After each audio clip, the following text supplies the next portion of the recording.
Okay, here we go. Let's see if this works. Good evening, everybody. Welcome back to the stream. It's me, DIGI Driver, and I'm about to do something I haven't done in a little bit. I've done long hauls in Flight Sim before, and I did do one long haul in American Truck Sim back when I drove from Tucson to, I think, Augusta or northwestern Washington State. Now I'm kind of doing this in reverse, but I have just finished picking up the Great Plains DLC bundle on Steam, which included, I think, like 8 DLC packs, including Texas, Oklahoma, Kansas, Nebraska, Wyoming, Colorado, New Mexico, and Montana. I had a few of them already, but I didn't have the rest. And I was trying to figure out a few weeks ago whether or not I wanted to, get a new DLC. And then they had Texas and Montana on sale, and I almost bought them, and now I'm glad I didn't, because I picked them up really. I calculated the savings that I had just for the ones that I actually didn't purchase yet, and I think I saved clear almost as much as the bundle cost. So if you like truck simming right now and you want to play this, I would probably recommend getting it if you have the funds. If you don't have the funds, don't go into debt to get it, say it. But if you have the money and you like playing American Truck Sim, do it. Tonight, we're going to be doing a really long haul. I mean, there's probably a good chance I'm probably going to wind up going to sleep at like 3 a.m. my time. I'm East Coast. But we're going to do a long haul from Washington State to Texas, from Seattle to Longview. And if I take a look at it, it looks like most of the route is through DLC that I have. So it's almost a little disappointing. I might even go somewhere else to find a better route, but I'm probably not going to get a long haul than that. I could go all the way down to McAllen, but honestly, I think the other path is better. Or I could go to Colville and then I could try finding somewhere else. Colville to Houston. Oh, that's more my speed. It skips over Nebraska, Kansas, and Oklahoma, but at least we go in through the top of Texas and we get to go through Montana. So all things considered, first off, I have to get to Colville to get my cargo, and then I have to drive down to Texas. And it's Houston. So we're gonna be pretty close to the ocean. I don't know. If I decide to, and I'm awake enough when I get down there, I might get to Galveston and really send the stream off. So, I mean, I don't have a lot of time. Let's get going. Okay. Also, point of note, I am currently using lossless scaling. So we're going to see right now whether or not this actually works.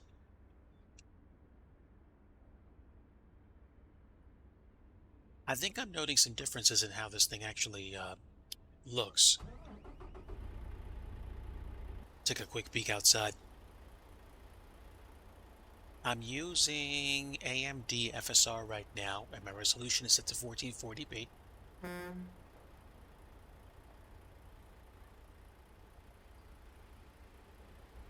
Let's see, what is it?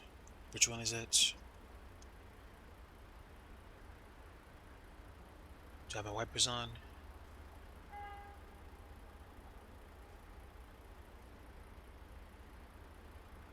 Those are my lights.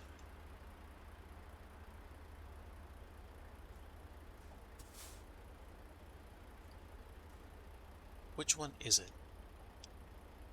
That's cruise control, I'm pretty sure. So wait. There we go.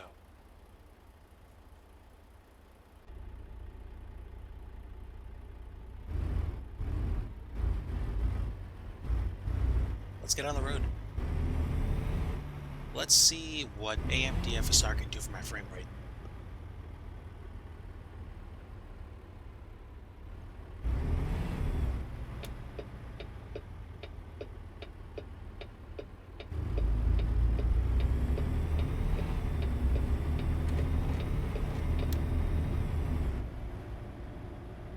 This could be an interesting ride, everybody. Well, good evening. Welcome aboard. I am DigiDriver. I'm normally a flight sim streamer and usually scenery creator for Microsoft Flight Simulator. Occasionally, I do flights in the sim and play other games. Right now, I am in American Truck Sim because I just got a whole bunch of scenery in the Great Plains DLC, and I am going to try driving from Seattle to um, well, I'm driving out of Seattle to Colville, and then from Colville to Houston, Texas. So, needless to say, this is going to be a long haul. It's going to be a bit of one, of a big one. So, I'm looking forward to it, actually. I am essentially loaded for bear in terms of content and the like.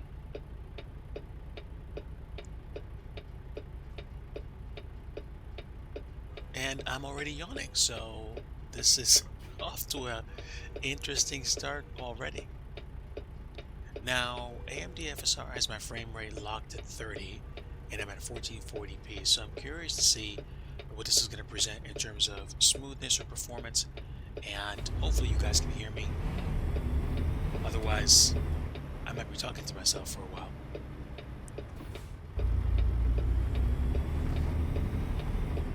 Okay, so I go north? Alright, I go north.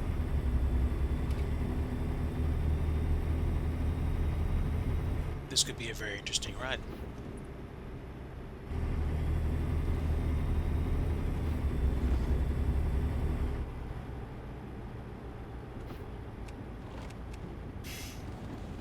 Okay, and I have the newer gamepad because the older gamepad I had is getting some Joy-Con drift on the right joystick, and that's not necessarily a problem, it's just going to be really annoying.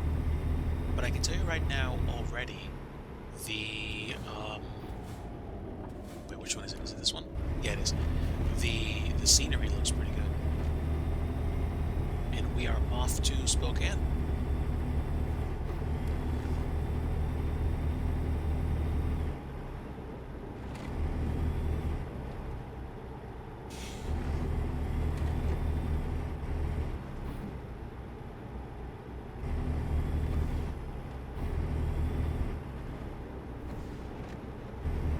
DIGI, be careful, don't want to hit anybody.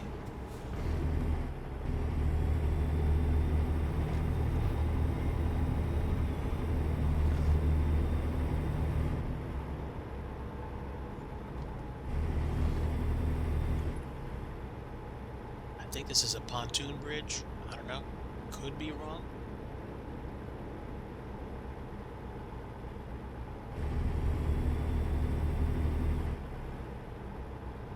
We are definitely on our way out of Seattle and over to Colville. So welcome aboard, everyone. Good evening. Happy to have you. Whether or not you're watching live or on the replay, this is most definitely going to be a bit of an epic long haul, if you will. And this is probably going to be my last stream for the weekend, unless I do another stream tomorrow. But hopefully everybody's had a chance to get some rest in this weekend stateside if you are in the US. Otherwise, good afternoon or good evening to my friends overseas. I am on the East Coast. It's about, let me see, what time is it? 1 in the morning? So it's probably going to be something like 3-ish when I wrap up with everything. I might take maybe like a 2 or 3 minute break or two here and there, so there's a chance it might go to like 3:15, but it might not be a bad idea for me to get up and stretch occasionally, and you know, if I have to do something in the meantime, I will. Initial impressions so far with the Las lossless scaling mod, things look pretty crisp at 1440p, which is great. I'm streaming at 1080p right now. I could try doing 1080p resolution and then use frame generation to interpolate an extra frame, but what I care about the most is basically smoothness.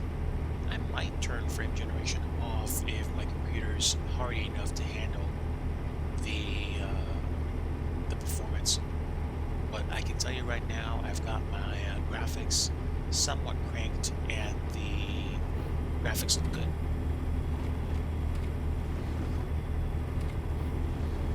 I mean, I picked up lossless scaling for like a little bit more than like a combo meal at a fast food joint. So if lossless scaling turns out to be unnecessary for my rig, then, you know, all I've done is spend like $6. But if this helps me have a more graphically enjoyable and smooth experience in ATS, then I will take it.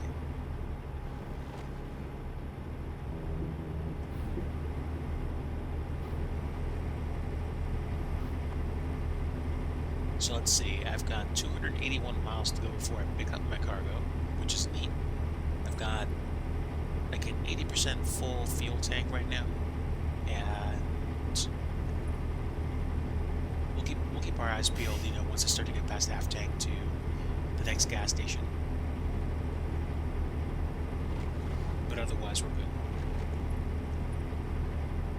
I don't have any cargo, so I shouldn't be getting inspected.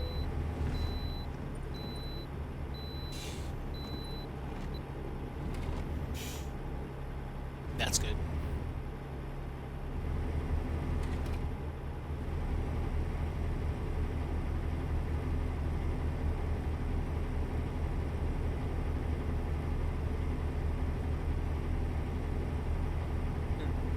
That is something that makes me wonder. I wonder if you can actually get a dump truck and drive it in ATS. There's probably a mod that lets you do that. So I'd be very curious.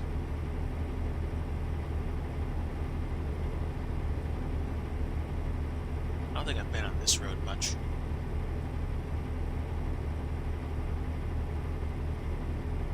At least I don't think I have.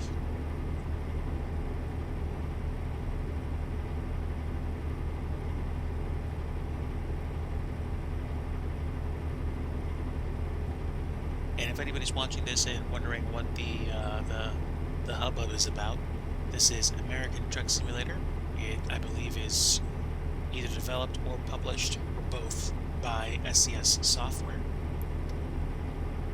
And you can, you know, basically run your own trucking business, either by using company supplied trucks or getting your own, and then eventually you get enough money to get your own truck, run your own deliveries, and then start hiring other drivers by getting a garage and getting bays and getting trucks and eventually even trailers. I don't have nearly as many garages and staff in ATS as I do in ETS, where I've played that game for literally years. I don't have a lot of content, but I'm not as big on ETS as I am on ATS, and I think that's just mostly has to do with the familiarity that I have with the regions. So essentially I like ATS more because, you know, I live in the States and this is more familiar to me.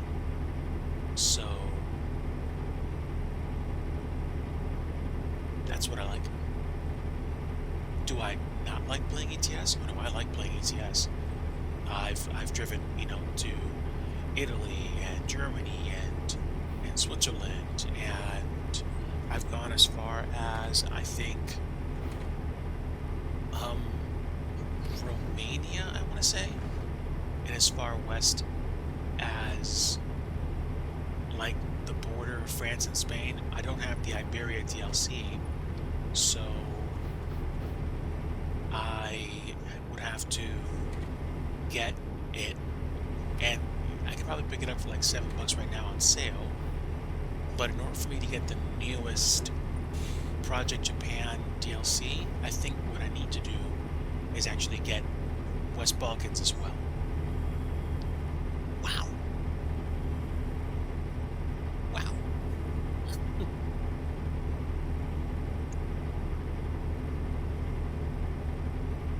So yeah, I'm, you know, life choices, debating purchases, but Great Plains, I almost got a discount about as much as this thing cost. So the bundle was worth it financially.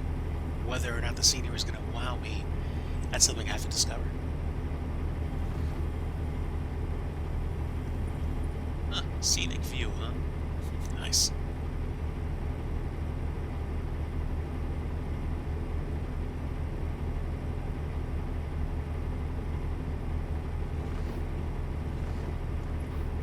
Okay, so right now we're still hauling to our destination where the cargo is, and then we take that cargo and haul it all the way over to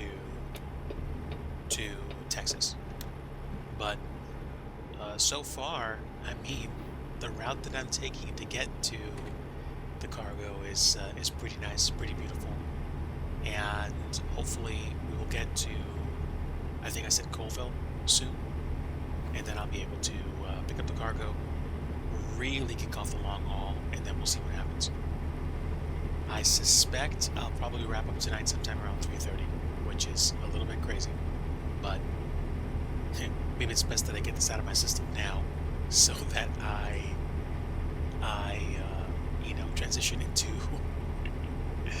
a week where I don't have as late nights, and then get back to work on Monday. So, quick update, chat. I ran into a, let's just call it, sticky situation a little while ago, and if you've been following me on Discord, you know the extent of what was going on. So, all I gotta say at this point is that the situation has been at least somewhat handled effectively, and essentially what's going to happen next is there's going to be a few things I'm going to do, and Mrs. DIGI and I have run some scenarios, and it's not going to be pretty for the next few months, but I feel like we are on much better footing than we were when we started trying to figure out what to do. And honestly, that's kind of how it is in life. You know, you wind up facing down a massive curveball, and you have to figure out what the answer to the problem is. And you know, sometimes you just come up around these situations where it's just like, okay, you got to be the adult. You have to figure out what it is you're going to solve, what problem you're going to fix, and which problem, depending on whether or not you actually can solve your problem. Like, which problem requires more of your focus, more of your concentration? Which problem is actually solvable right now as opposed to later?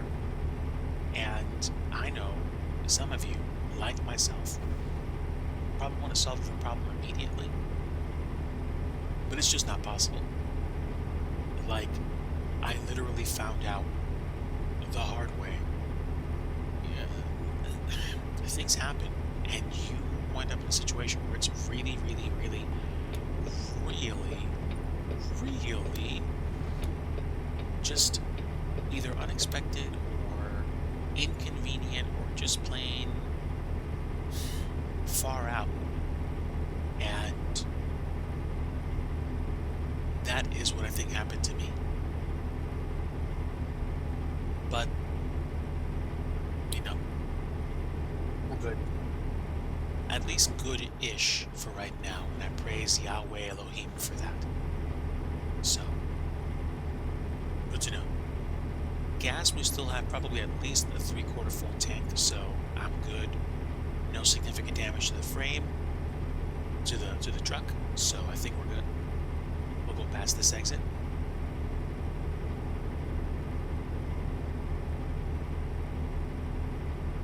I know a long time ago somebody created this thing called the Coast to Coast mod for American Truck Sim, and I mean, having a free map of the entire country is probably pretty cool, but I do have to confess that having the scenery packs that SCS made, there's definitely some detail they add here, which is nice.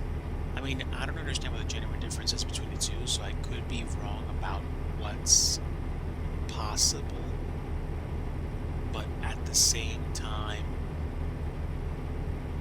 I like what I see. I'm okay with that.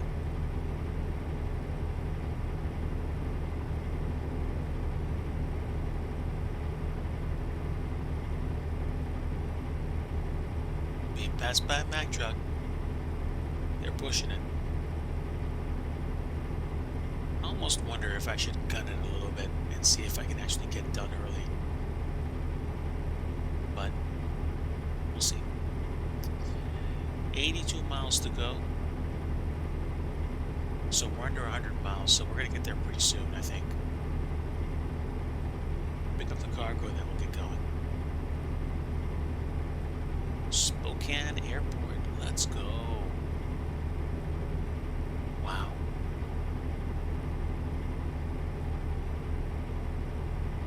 I actually flew into Vertical Sim Studios Spokane in X-Plane 11 a long time ago. I think I've reinstalled most, if not all, of the DLC that I purchased.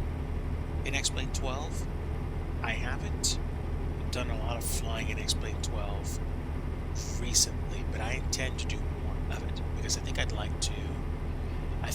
would like to do more X-Plane 12 flights. Obviously, I am more into MSFS for scenery development these days, but I think I would also like to address that as well over time and create scenery for X-Plane 12. I should probably, just do it the same way that I made scenery for MSFS. Start by using default assets, learn the process of adding scenery to the sim, and then create custom assets. And there is going to be a different process that I follow for creating DLC because of the fact that there's a different process that's in place for that in terms of creating the content and figuring everything out.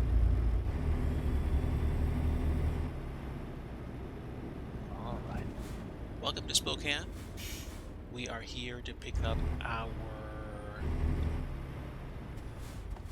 cargo. Something makes me think we've been to Colville before.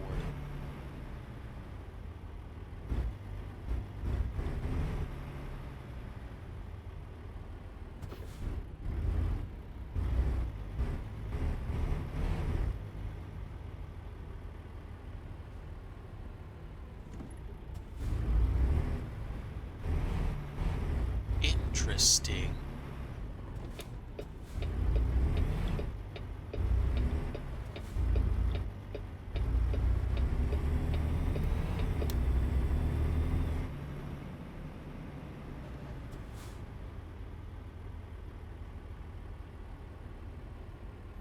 Walden's Landscape Supplies.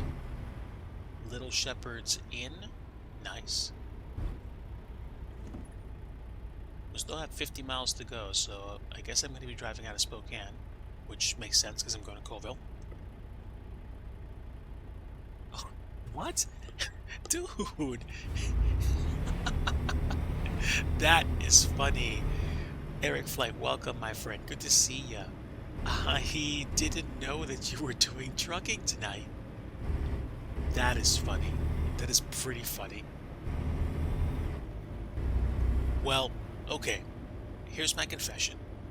I came home tonight and I was trying to figure out what to do, and ATS caught my eye, Exactly. The Steam sale was on, and I picked up the Great Plains bundle, and now I'm relatively sure I have every DLC because I have Washington, Oregon, California. I have Idaho, Utah, and Nevada and New Mexico, and I think Arizona, and then I have Montana, Wyoming, Colorado. I have like in the other states. What am I gonna say? Montana, Wyoming, Colorado. I said New Mexico already, and then we have Nebraska, Kansas, Oklahoma, and Texas.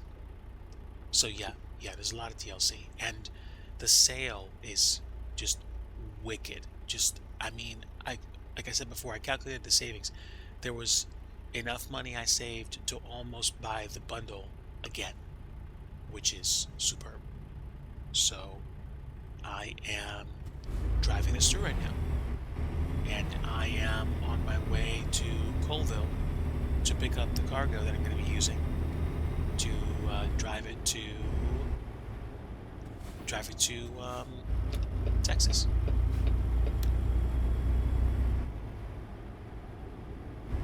The fun part about today is that I'm driving to get the cargo, so I'm just bypassing wait stations left and right.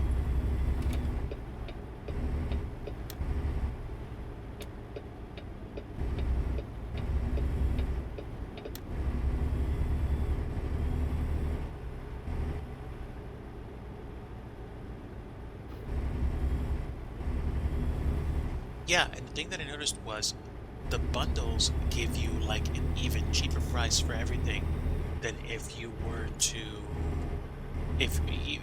purchase the discounted DLC individually. I mean, at least that's how it seems to have worked for me. Because I was going to buy Texas and Montana and the individual states that I wanted. I was just interested in buying Texas and Montana at the time, and then the bundle came around and said, "No, spend more money, you get more states." And yes, I did spend more money, but I got everything that I was missing. You know what? You are not the only person that suggested that. I heard from Studio Canuck, and he likes the truck every once in a while. He's got a setup. I think he has a steering wheel. I drive with a gamepad, but he has expressed interest in doing a convoy at one point. So I will probably get into figuring out how to either host convoys or I'll join someone's convoy at one point, and we can do long haul trucking or at least medium haul trucking across, like, 3 or 4 states. But yeah, that sounds pretty cool. To me, that sounds great. And I'm a truckie, not gonna lie, I like playing this. And right now, I'll tell you what, the lossless scaling program available through Steam, and this running at 1440p, locked at 30 frames per second. This is pretty good. I think I'd like to see this running at 60 frames per second, but honestly, it isn't a major bummer. And also, this is only the first night I've been using lossless scaling, so there's probably way more things I can do to increase the overall effect or things that I can do with the graphics. I was running this, I think, maxed out at at 2K, but I could definitely see that the frame rate was chugging a bit. I'm the kind of person that says I'll take smoothness over eye candy a bit, but 1440p with these settings, it's pretty nice. Not gonna lie. Also looks like it's gonna start raining in the sim, so that's actually pretty neat. Okay, let's pick up a job, and it's freight market to... Wait, Is it freight market or external contracts?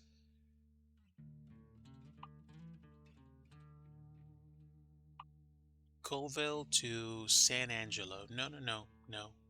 There was some other one. Uh-oh. I think I got bait and switched. uh, well, you know what? That's okay. That's okay. We're still gonna get to Texas, and we could always double back into like Oklahoma or Kansas. I think, I think I'm gonna take the olive branch of I think Wichita Falls because it's closer to the Oklahoma and Oklahoma border, and then we can choose to either keep going or wrap it up for the night.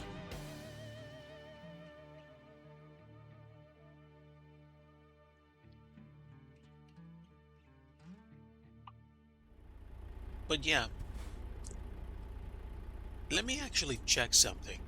Let me actually check something.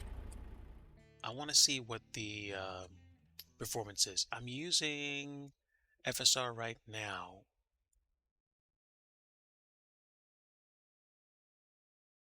I wonder if it's better for me to use LS1.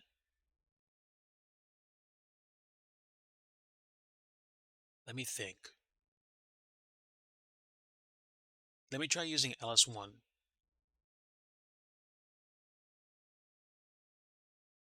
and then we'll switch over, see what happens. All right. Frame rate's still 30 frames per second, so it's not like I'm gaining much. Let me switch this back to FSR. Or what about image scaling? Let's try that. NVIDIA scaling.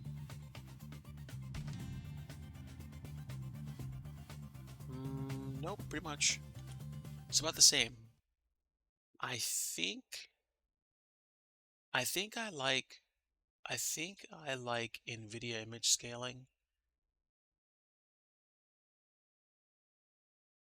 But let me go back to FSR because there's no real difference, and I think it takes away the jagged edges. So I'm good with that.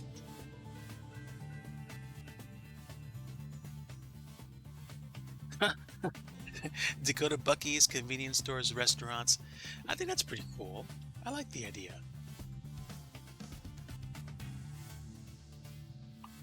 All right, so we'll keep it at FSR for now. And where is the... Oh, okay, it's on the other side. I like trucking. I'm with you, Eric. I like the idea of like being able to do even more in the world than what you usually do without having to feel like, oh, like I have to play GTA to get the kind of immersion that I want. So, I get you. All right, I gotta back this thing in manual.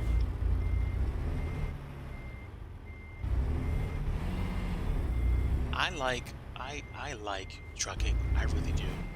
And I tell you what, man, the day they make scenery or DLC for like, you know, um, the Mid-Atlantic states, Delmarva, Philly, New York City, and you can go from like um, like Baltimore to like Boston, dude. It's gonna be great.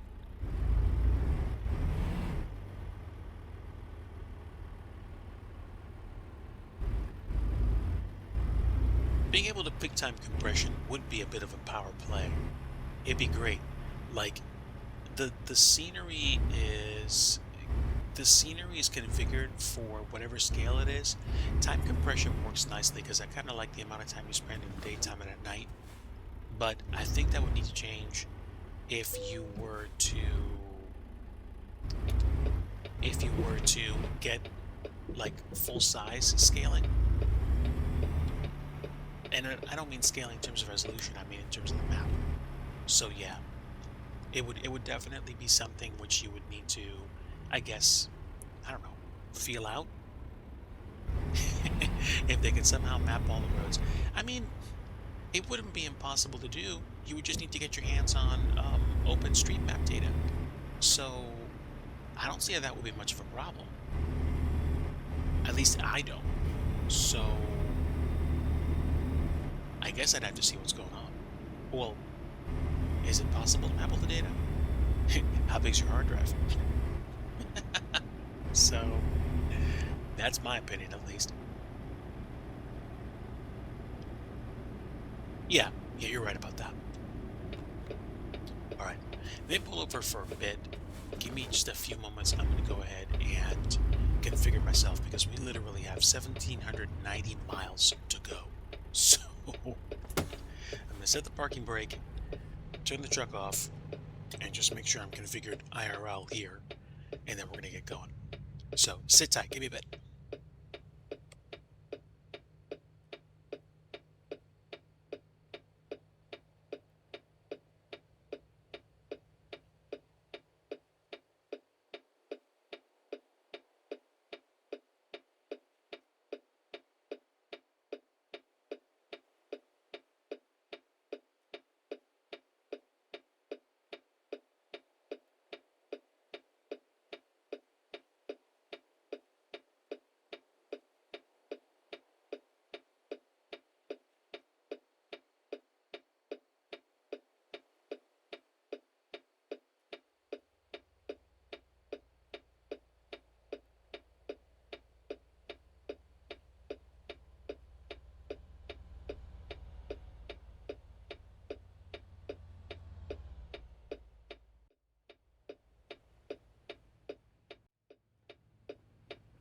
All right, Chad, I'm back.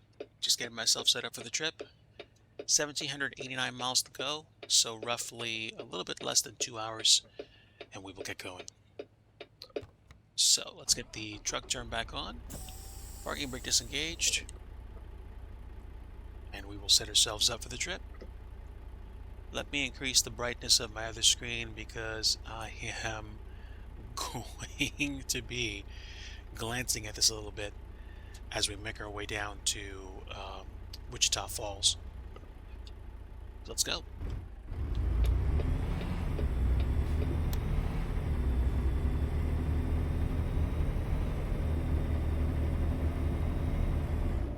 All right, give me just a bit.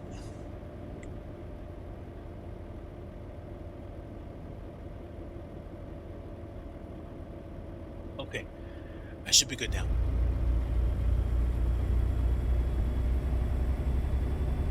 All right, we haulin', Chad. Good evening and welcome. If you missed the start of the stream, I am in American Truck Simulator, and today we are doing a bit of a cook's tour of the Great Plains DLC bundle, which is available on Steam right now. If you are a trucking fan and you like the idea of driving your own truck in a simulator, I would probably recommend picking up American Truck Sim or even Euro Truck Sim if you want. And the Great Plains bundle for American Truck Sim is on sale right now. You'll probably get it for a pretty good price if you don't have the DLC. I had a little bit of DLC, so I took a little bit of money off the top. So by all means, if you haven't tried this out yet, you might want to give it a shot.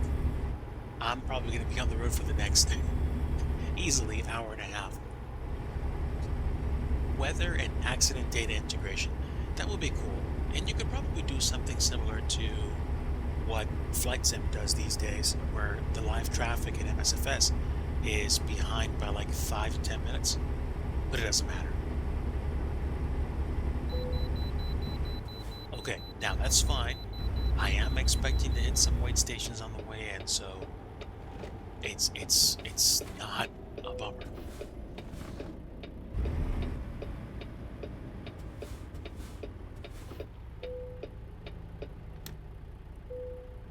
Okay, we are good. Let's go ahead and get back on the road.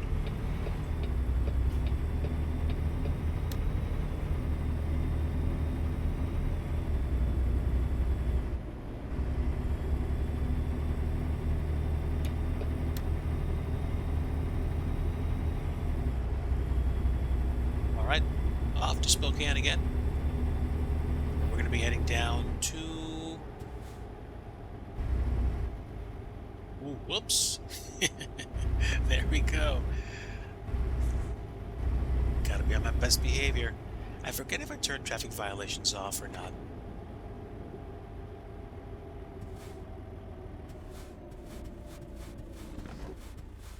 But I'm going to drive like they are.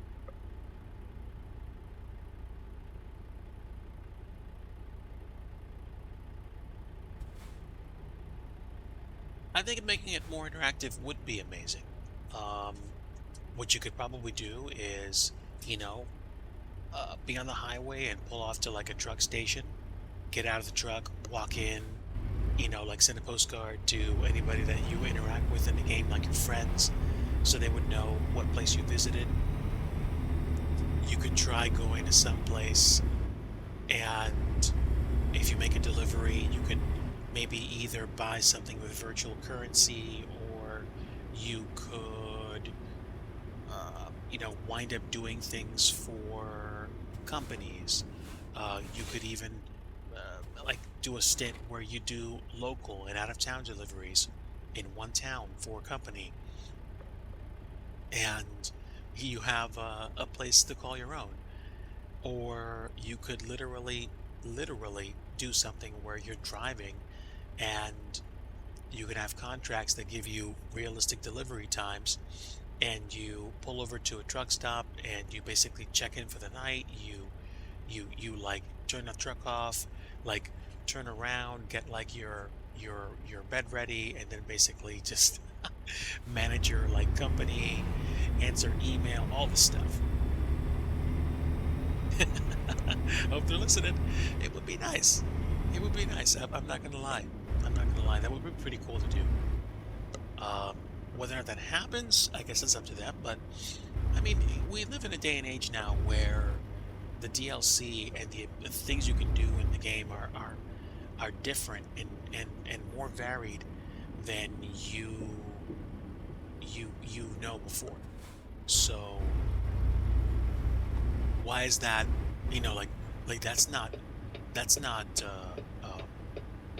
out of the question. Not to me.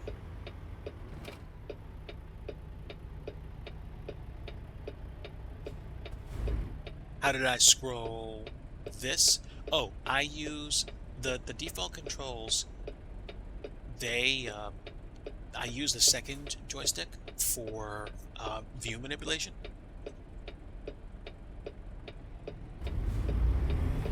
Yeah. When you're in the virtual cabin, I use the second Joy-Con to take a look around my cabin, so I can see behind me. It's not a biggie. Like I don't tend to glance back at the cabin myself much, but I like doing stuff like this.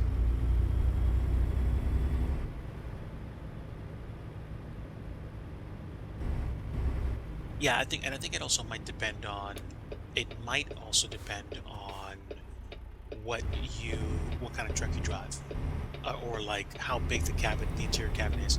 Because if you have like a tiny sleeper, you might not be able to see all the way behind you. I don't know. I don't know. I mean, I certainly don't know enough about the game because I don't play it that much. But I will certainly say that I enjoy this when I get a chance to play.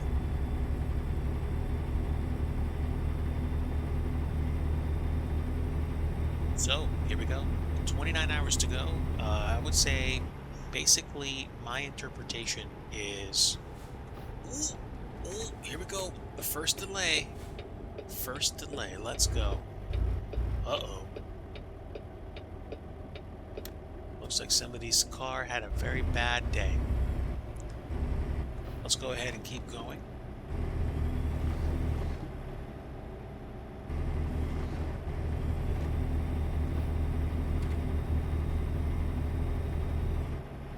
Oh, see if you can get a 180-degree backward view. Okay. Okay.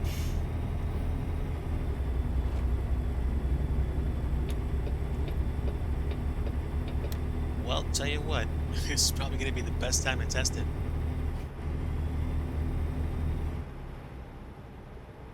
No, I can't go all the way back. I can only kind of glance over my shoulder.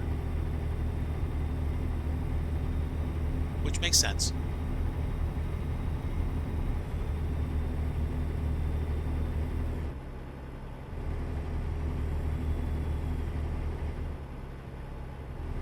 Someone's getting mad on your stream tonight. Ooh, that's no good.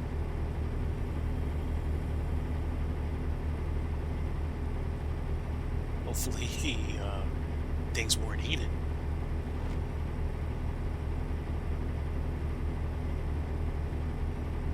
But let's see, we just left Spokane.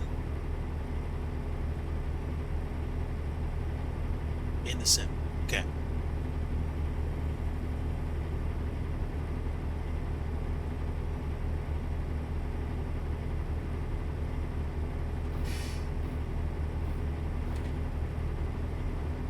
Alright, well, bye-bye West Coast, that's for sure.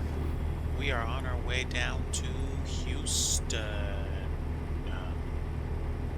Exit 15, so we should be heading into Idaho pretty shortly.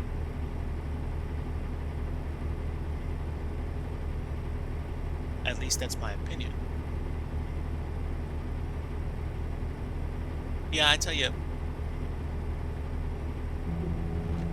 Oh. Oh. I'm sorry. I kept misreading that. You meant med flights. Somebody was doing medevac stuff in the sim. That's pretty cool. I can tell you there is a distinct kind of like sound that those medevac choppers make, and I think it's just because they're Airbus medevacs. Like when you have one of them fly overhead, you know it because it beats the air differently with the blades. Accident med flight. Oh, okay. Yep. I've seen that. I haven't seen the medevac choppers take off or land in ATS, but I have seen them on the road. I have seen them on the road.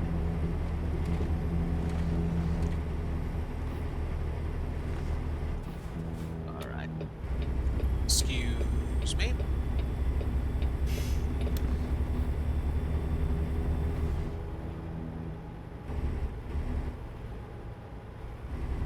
That happened a few times, I would say. You okay?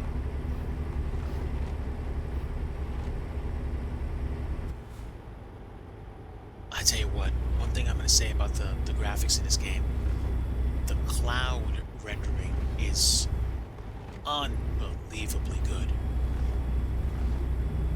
I mean, I don't know, I don't think they use volumetric clouds. I think it's just like cloud sprites against a skybox, but it looks like it does in real life. It is crazy.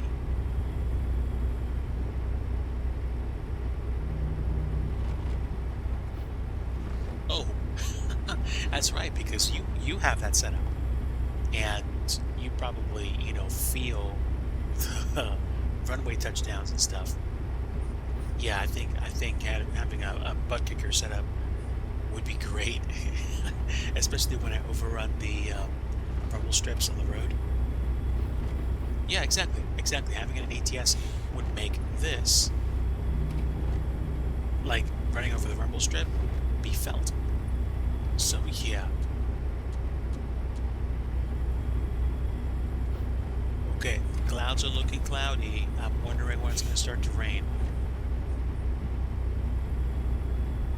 Lookout pass looks like it's just for a rest area. They have it? Okay.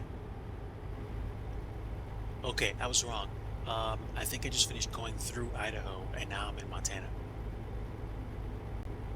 Which is unbelievable.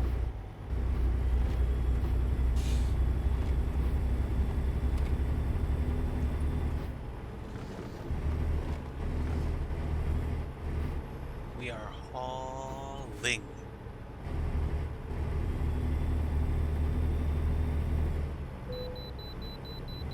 Oh, inspection number 2. Here we go. Alright, where's my inspection station? It's on the left side. Wow. That's a little weird.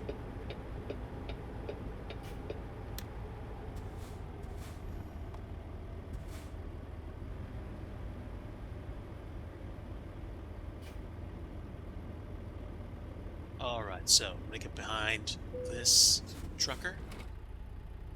And then we're gonna wait for them to do their thing, and we're gonna hit the road again.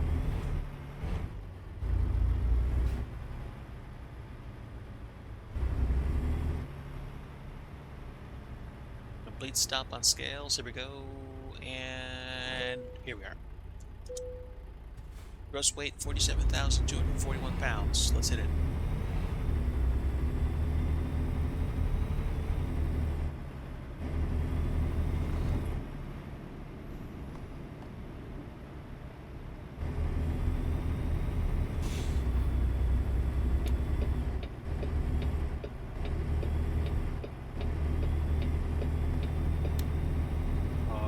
Pardon me.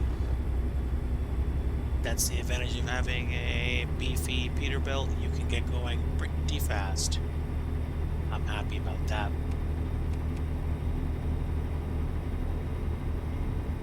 Also, I'm not doing this uphill, so that works in my favor.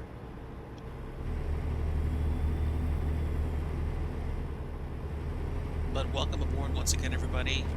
We are in American Truck Simulator. We have just purchased the Great Plains DLC bundle tonight, and we're doing a long haul from literally Colville in the extreme eastern part of Washington State to Houston, Texas.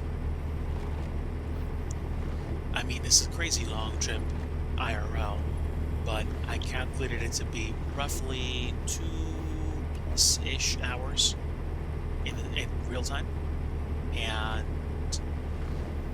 we are already probably like 15 to 20 minutes into the trip. We've exited Washington State. We've ripped across the top portion of Idaho, and now we are literally on our way through Montana, some big sky country for sure. And then we're going to start making our way down into Wyoming, Colorado, into, I think,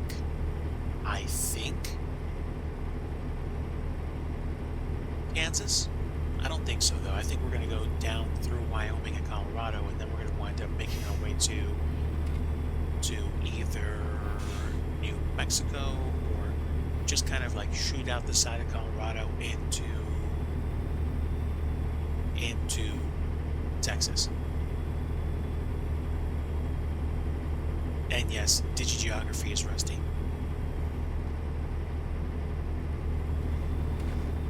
But like I was mentioning this before, you know, one of the reasons I like driving an ATS so much is just the recognizable, like, you know, road signs and typical things you see when you're on the highway, and the vehicle traffic and the truck traffic. All this stuff makes it just enjoyable.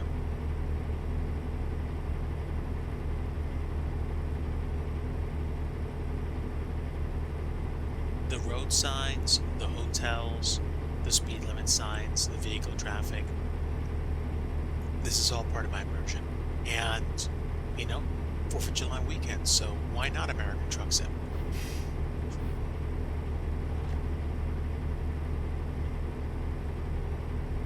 Looks like I dodged a weather system back in Seattle.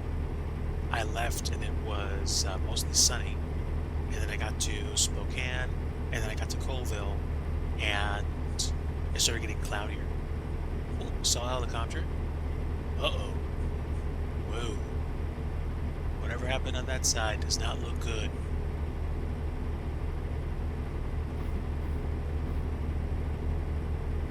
Yeah, so I'm going to leave that to them.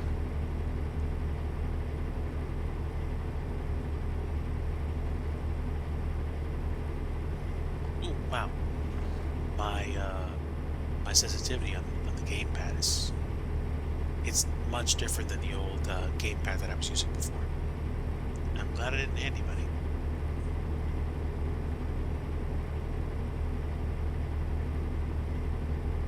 what's beautiful about driving on these roads is just I don't know. I feel like SCS really paid attention to American geography.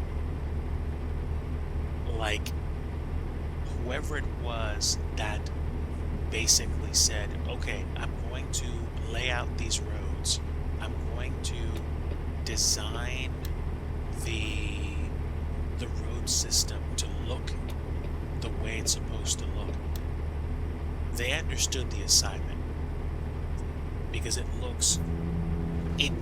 definitely looks like what it would look like when you are on the road. I like it. I'm a fan.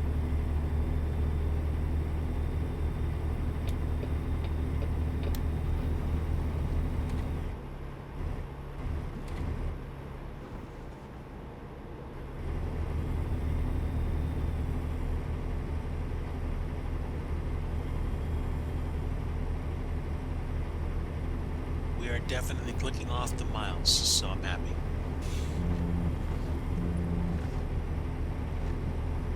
Fireworks sign.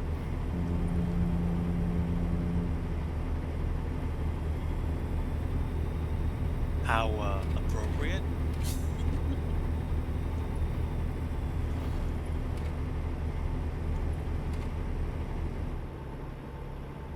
Well, I gotta say, it looks nice out here.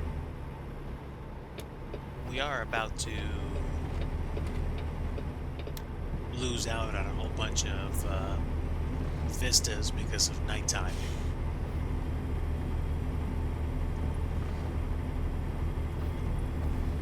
But that's okay. 9:53 p.m. in the sim. I think we've got 1 or 2 more days to go before we get to Houston. Which about makes sense. I mean, it kind of makes me wonder a little bit about the shape of modern trucking. How far current truckers go to deliver cargo.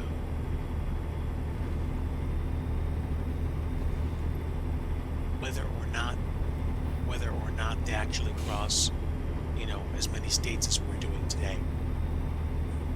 It'd be interesting to know whether or not they do that. I'm assuming there are still more than a few truck drivers that go this distance or even further to deliver their cargo. I mean, I would figure if I was a logistics company and I was going to ship cargo as far as, say, from Seattle to Houston or Baton Rouge, I would probably be tempted to slap it in a cargo plane instead of whizzing through the sky at a high rate of speed and have it get there in a fraction of the time. But I guess there are plenty of other things that determine whether or not that's a good idea. Because I'm assuming, how much you're going to pay to have your cargo shipped by air as opposed to shipped by train or by truck. And is it worth the expense that you're going to go to save that time? Like how important is it to you that you get it there earlier than getting it there, at a prearranged or agreeable enough time, and you save, you pocket like $5, $10, $15,000. So there you have it.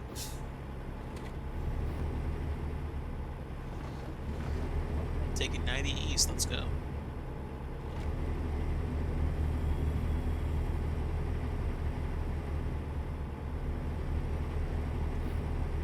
As somebody that spent quite a few hours on the road, like, you know, traveling, I do feel like ATS gets it in terms of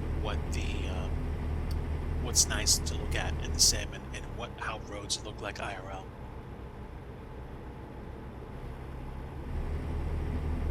Now, there's probably other things that aren't modeled really well, like potholes. So that's how I feel, at least. Let's see, going to what, Billings?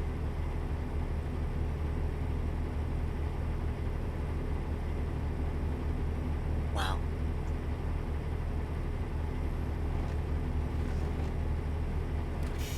This is incredible.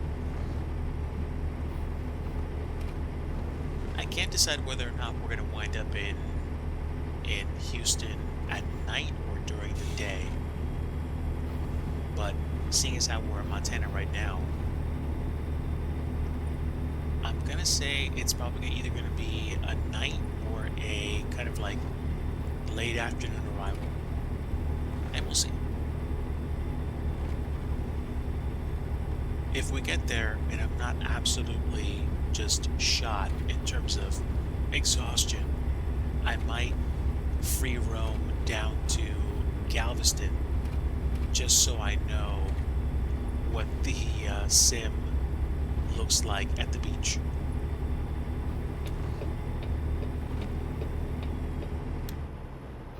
It'd be cool to see that. But again, we'll see. If I get to Houston and I'm like stumbling over every single sentence, then I'm probably gonna call it.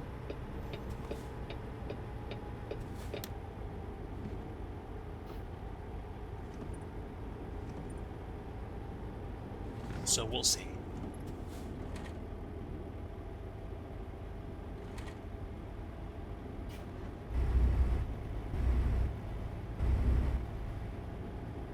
Okay, so we are going downhill at this point because there's a runaway truck ramp sign.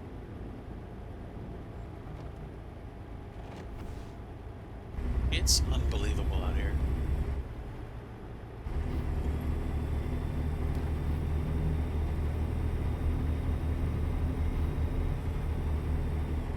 I haven't had to use a runaway truck ramp in this sim, and hopefully I never will.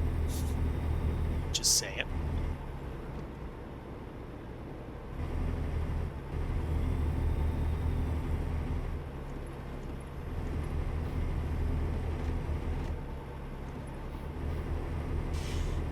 We started with roughly 1,790 miles, and we have consumed a little over 400 of them. So I would say we're almost about a quarter of the way into the trip, which is cool. Last long haul I did was Tucson to extreme northwestern Washington State.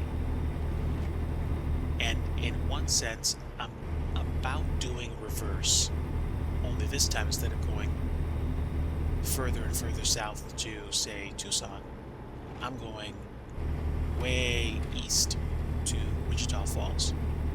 Actually, I just realized I said earlier that I was going to wind up in Houston. That was the trip I wanted to take, but we wound up here taking this cargo to Wichita Falls, which is way north of Houston. So,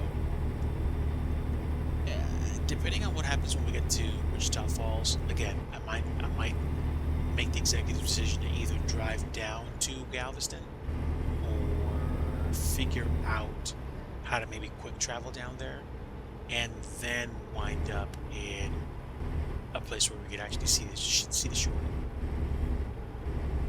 See the shore. Welcome to Montana, indeed. Oof. Steak night.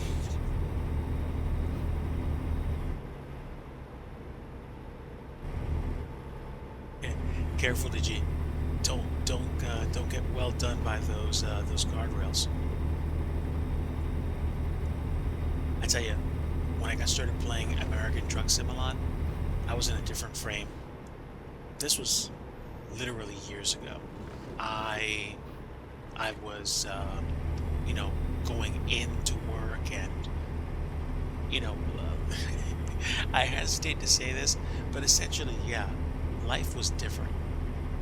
And so when I got started playing American Truck Sim with friends or just as a means of passing the time, 11 o'clock used to be like, you know, me getting really tired. I remember a time when I would routinely get up around, say, 6 in the morning and get ready and go to work. And then, come home later in the day and then do things, tune down, get ready for bed, and then usually be asleep by like say 12:30 or something like that. And then this weird thing happened in terms of life, in terms of all these things that we were trying to do and all these situations we were getting through in, the early 2020s. And before then, of course, I was playing American Truck Sim. And I remember, nodding off because I was just so tired on a work night. And staying up till, I mean, I used to think staying up till like 2 in the morning was late. And then all of us endured, the past 4 years or so. And especially in like 2020, 2021, when most of us were mostly homebodies, barely going anywhere, we got used to a different schedule, doing things differently. And I don't know about you, but it changed how I spent time in front of a computer screen. And it was just different. It was definitely different. And I suddenly found myself staying up till about 3:30 in the morning on a regular basis. 2 at least. So this whole deal of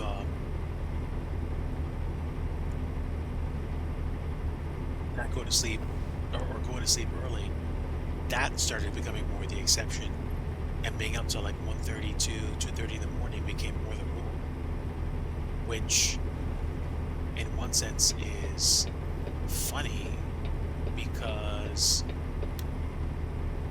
that used to be the exception and not the rule. But I think you get it. This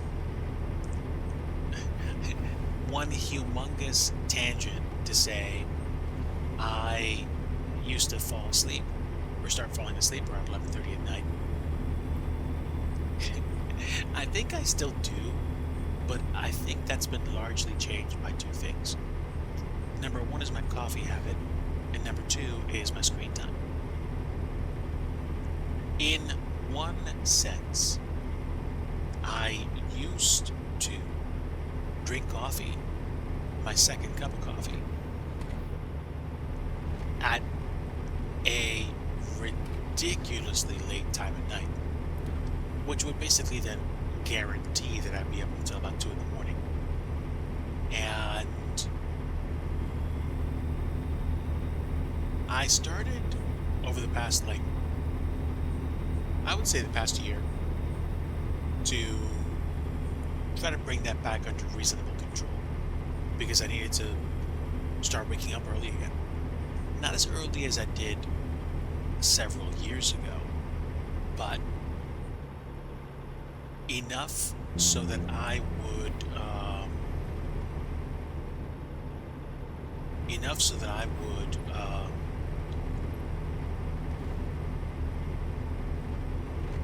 be able to get up relatively early. Relatively.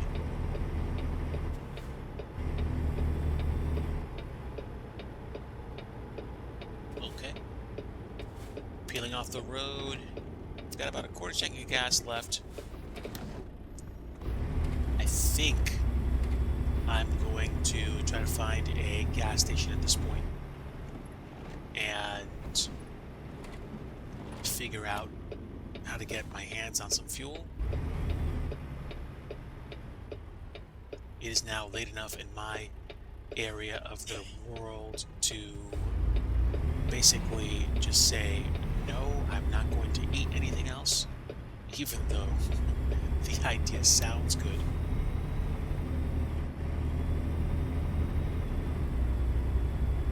And we are now 21 hours and 5 minutes away from our destination.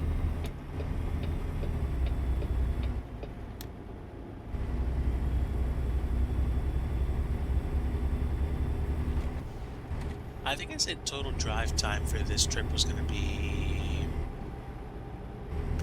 30 hours. I think so. So that doesn't sound horrible. 12 hours is roughly 40 minutes of in-game time. So if we can get to Wichita Falls in a relatively short period of time, then I might be able to make the haul to Houston. But I think we're going to have to see. I think we'll need to see what happens.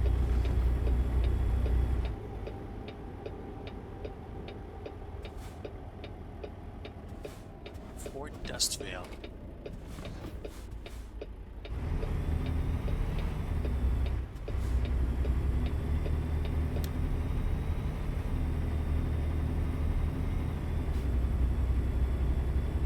Alright. 2:39 a.m. in the sim. And about 2 a.m. IRL. I've crossed the border of the mind where it's like you take a look at the time in the sim, in American Truck Sim, and I take a look at the time IRL and I'm like, whoa, they about match.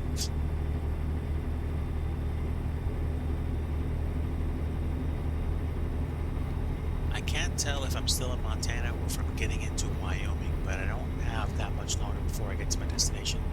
So it almost doesn't matter either way.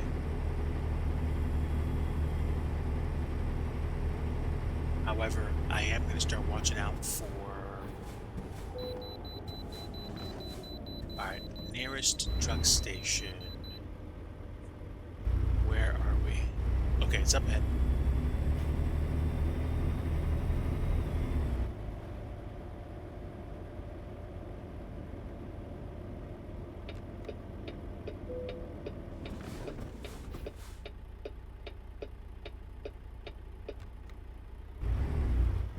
Let's pull in here.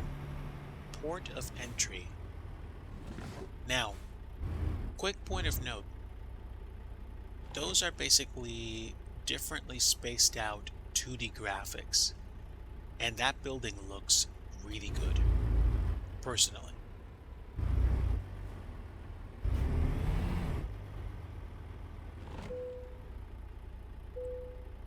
Okay. Alright, so my vehicle's not in perfect state, so two things. I need gas and I need a tune-up.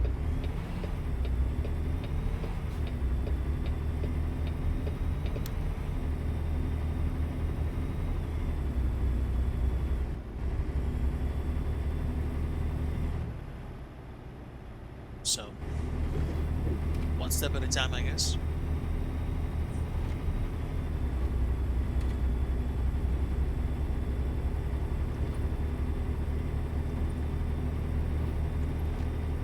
We will see.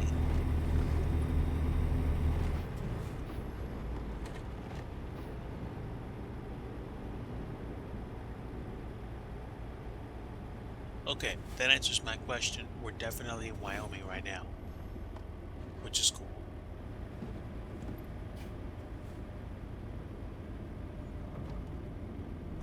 .31 in the morning in the sim, and I think the sun's going to be coming up pretty shortly, especially given the time of day.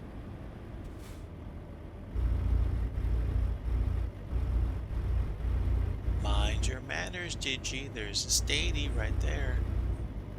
You wouldn't want to make yourself an easy mark.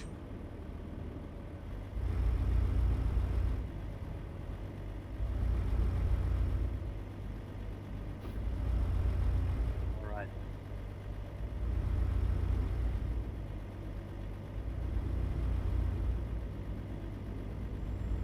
All right, so speed limit is 45 now. Excuse me, sir.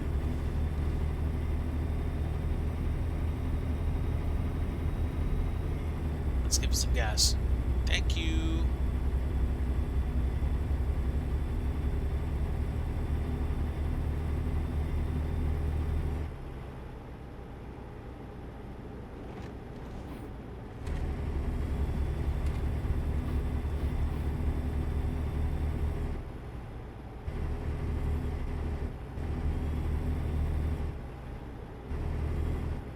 This has been an interesting ride so far.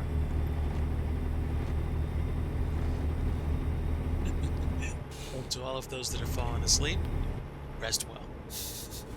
I will likely be joining you in the not too distant future.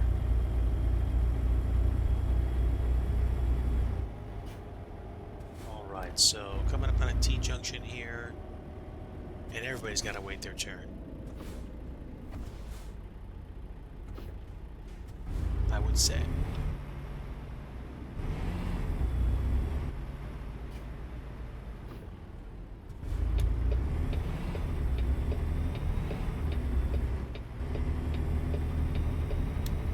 Wow, look at that. Sun's coming up.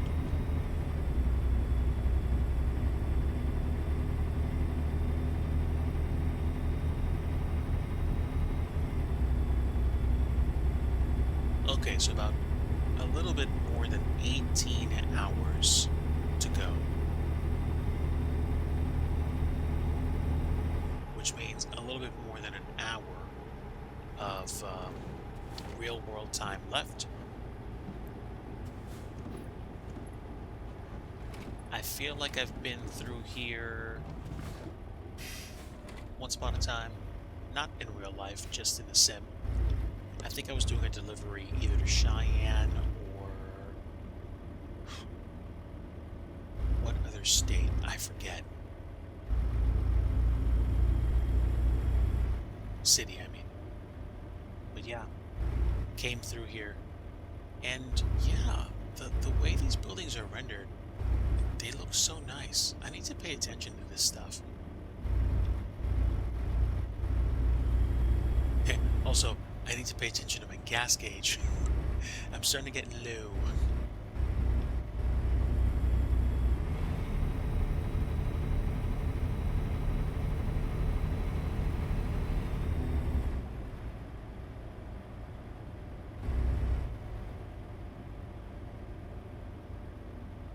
Alright, so about 4:45 a.m. in the sim.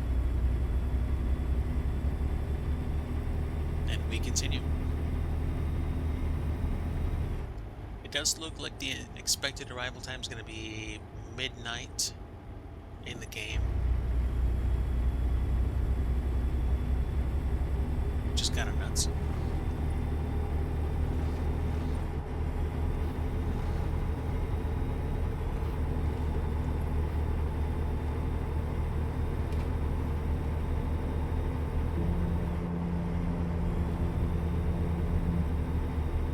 All right, off we go.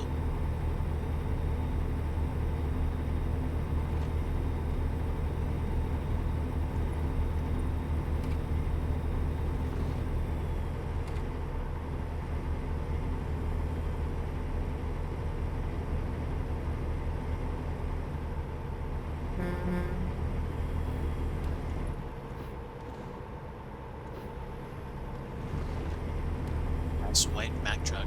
Look cool.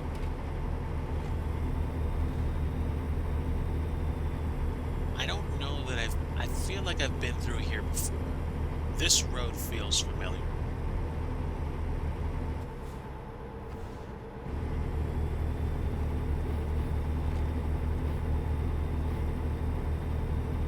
do feel like I've been through here before.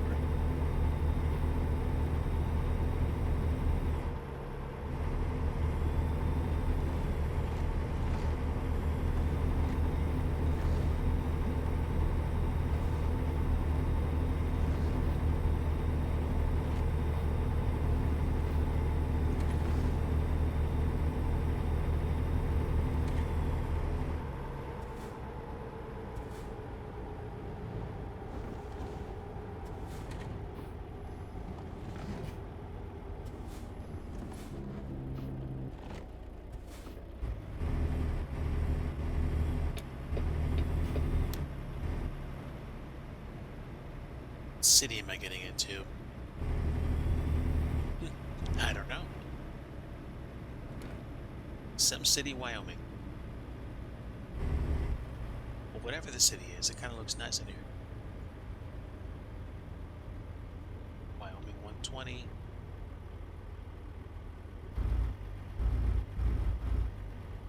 And where are we? Doesn't say where we are.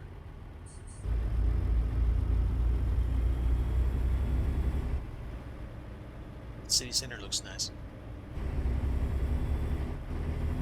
Now I am looking really long in the tooth right now. I could go for a good sip of you know, some Jet A, so to speak.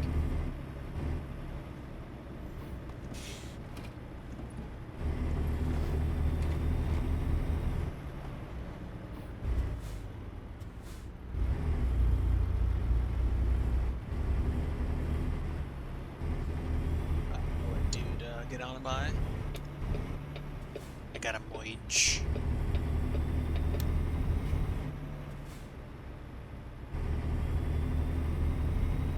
Hours to go, roughly.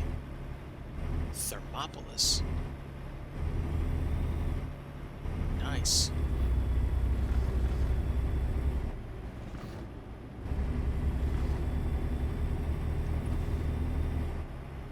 Alright, well, we're gonna see where the next gas station is. So we got a ways to go. Wind River Canyon. Oh my word. The scenery out here.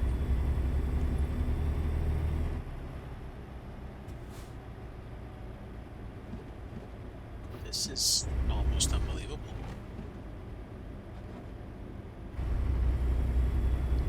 I don't know that I've driven through here before,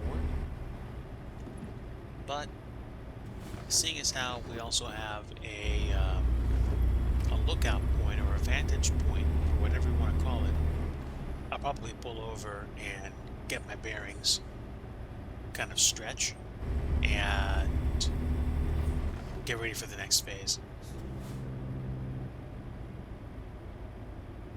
So, probably a pretty good idea for me to stop and take this in for now. Alright, parking brake, E button, and we're going to activate the viewpoint. Boise State Park.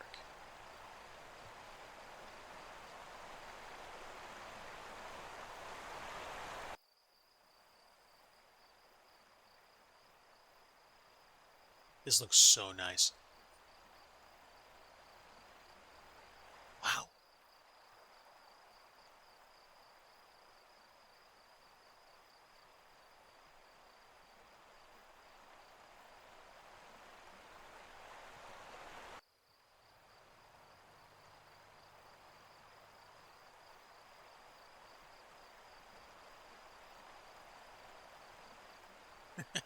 I almost wish I didn't have the cockpit view sometimes, because I feel like there is a level of just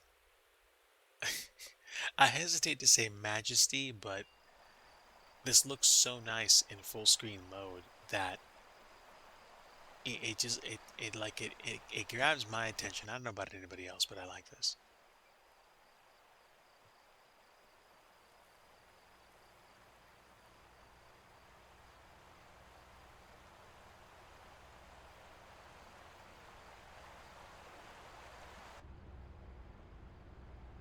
That was neat.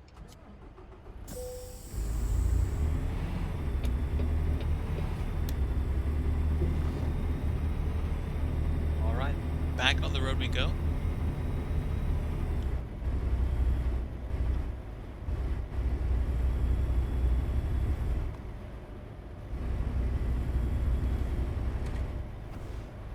Let's see, second tunnel and third tunnel, and that should be the last one.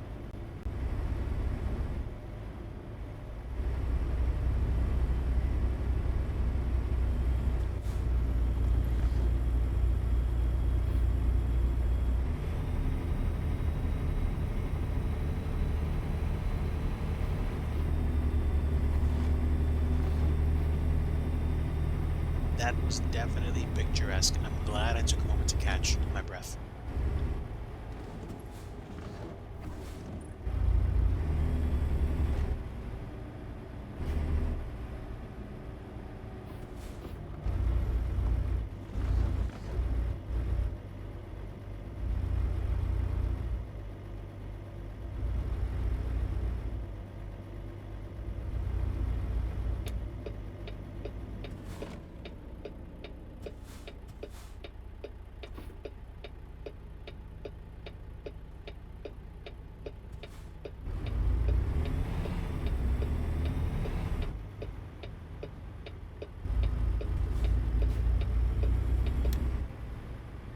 The irony of passing up gas station after gas station and not being able to use them is funny and a bit of a meme to me right now.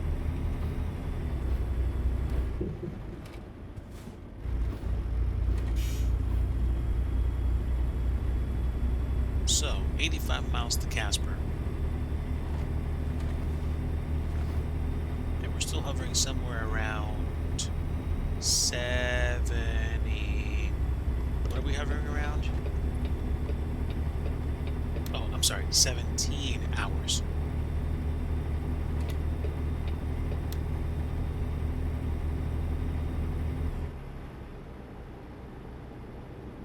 Glad I wasn't going top speed. This is a pretty sharp curve. Wow. Look at those clouds.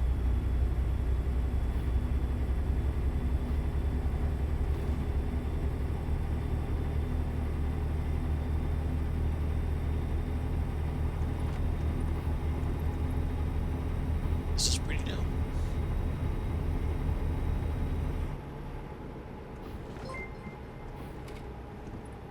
Hey, Pixel Penguin coming through with 15. Welcome aboard, my friend. Happy to have you. Raiders, welcome in. I am DIGI Driver. I am typically a scenery designer and occasional flight sim streamer and recovering study level pilot. And occasionally I like to do trucking. I mean, this doesn't happen very often these days, but I picked up the Great Plains DLC bundle tonight on the Steam store for a very good price. And that has essentially caught me back up in terms of trucking scenery. And we are on our way. I quick traveled to Seattle, and then I drove to Colville, which is right by Spokane, to get my cargo. And we've been driving for about 14 hours of sim time on our way down to Wichita Falls in Texas. So we are, I'd probably say, about halfway there. And, whoa, we are living on a prayer. Bon Jovi reference? Anyone? Yeah, okay. But we are definitely hauling across some beautiful scenery. And just, I don't know, recounting tales of old, things that have happened lately and happened in the past, and just, I don't know, the experience of life. Ender Dragon 1441, thank you for the follow.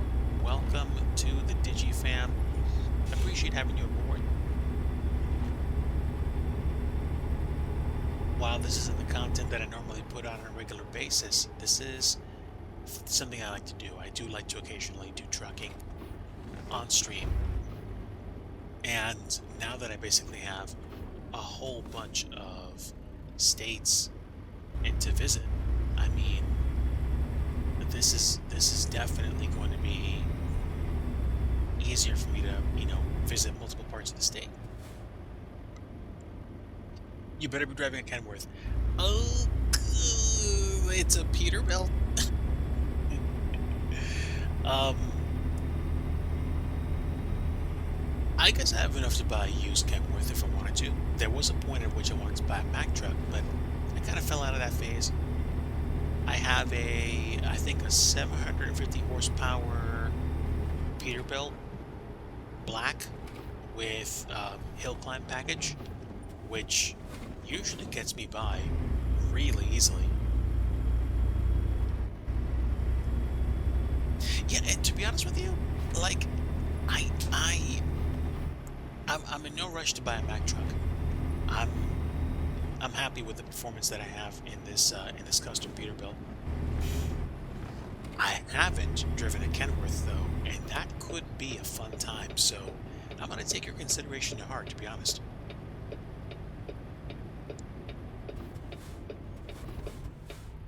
Yeah, man.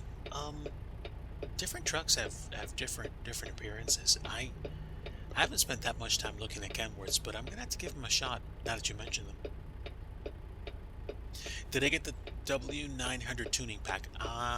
Probably not. However, I did do a convoy with some folks. I want to say a month and a half, 2 months ago, and part of the issue, they said, hey, download these mods and da, da, da, da. Like I got a whole bunch of like DLC thrown my way.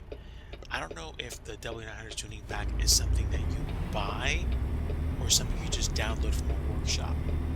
But if it's downloaded, there's a chance I probably already have it. So we'll see. Okay, it's bought. Okay, I'll take a look. I'll take a look. Official DLC, got it. Thank you. Ooh, hopping back on a highway. A big highway, let's go. Where are we? Casper? Yeah, Casper. Earluck, hello, my friend. Good to see you, man. It's a welcome privilege having you aboard, especially at this late time. But sometimes some people stay up, some people go to sleep. I happen to be in this rarefied air of being quite wired at this point. So I'm just taking advantage of it.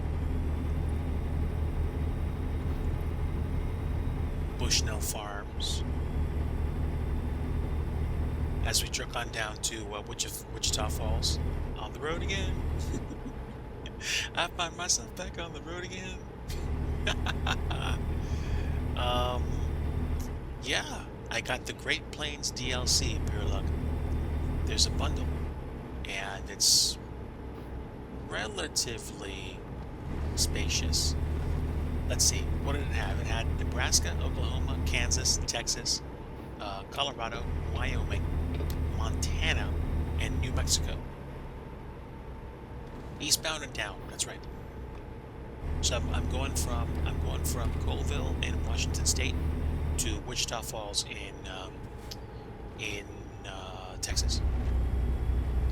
And beauty of beauties, I see a gas station. So we're going for it.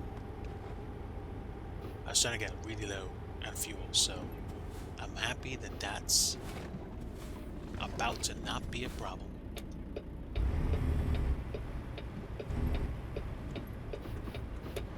All right, and we pop.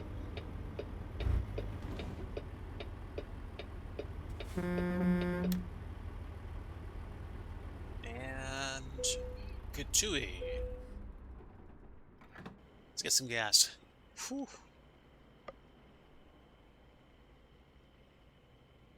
Crazy number of gallons, but we needed it.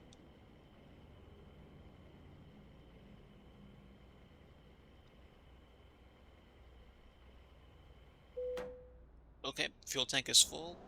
Take advantage of the break. We're taking that cargo crate down to Wichita Falls. And here is my ride. It is a Peterbilt. Doesn't look like much, but it's gotta work counts.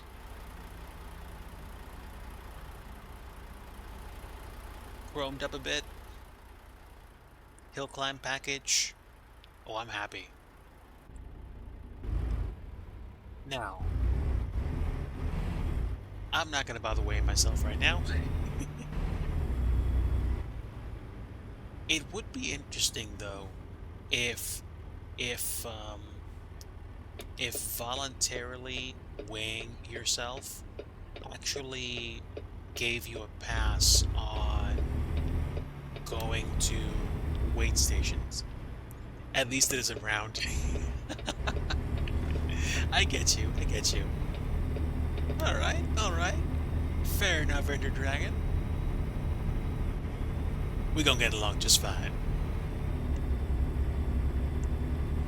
Alright, so back on the highway, 15 hours, 49 minutes of sim time to go. And now the speed limit's 80, so we're gonna be hauling. And this truck has the speed to do it.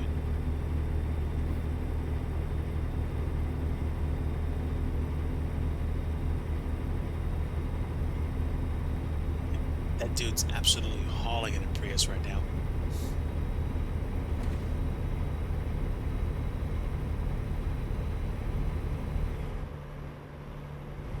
Beautiful.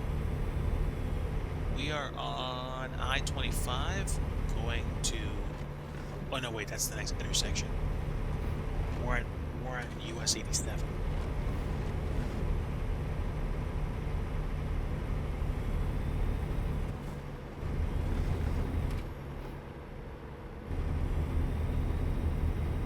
That's I-25.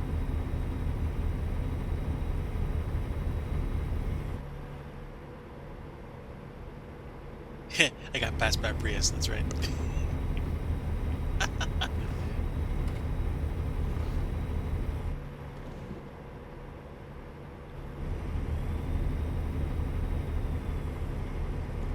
We have been driving through Washington State, Idaho, Montana, and Wyoming. And I think Colorado is next.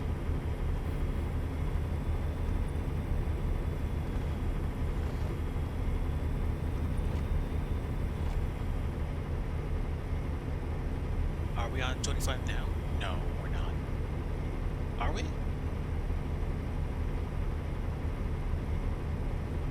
I'm just focusing in down to Texas. I'm not paying much attention to the road signage. But the views are great. And I am also currently using this thing called lossless scaling, which is currently in AMD FSR mode. And I also have 2x frame generation right now. I don't know if I need frame gen with my current setup for American Truck Sim, but it's... The graphics quality right now is great. I'm at 1440p, but the stream you guys are seeing is 1080p. I don't think I'm going to stream much higher than that. But I can tell you that the graphics look wonderful.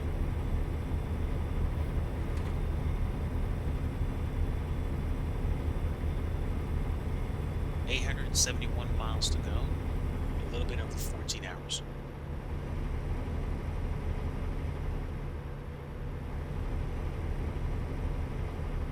Got my fuel topped off.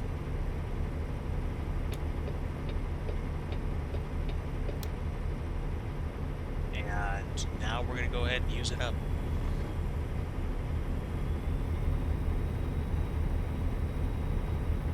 This is the beauty of this truck.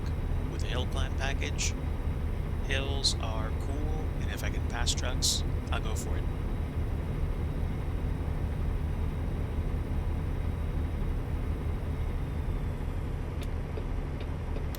In one sense, I would agree. I mean, it's definitely less demanding than, say, X-Plane 12 or MSFS at ultra settings. There's probably more than a bit about the same that's synthetically generated or procedurally generated.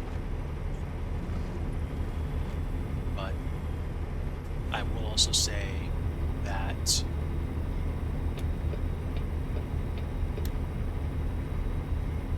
when this thing looks great, it looks great.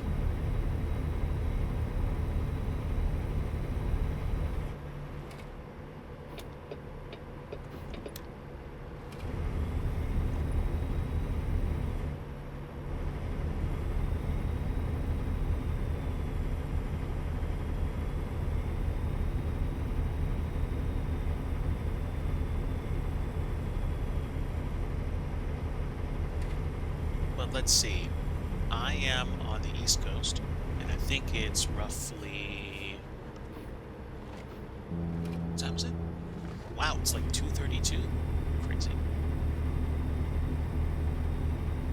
But yeah, I would say very much this is about right. I'm kind of right on schedule for where I'm going to be wrapping up in Wichita Falls. Unfortunately, I don't think I'm going to be making the route to Houston, but if I continue this series, I'm most likely going to be visiting Houston and Galveston before I leave Texas again.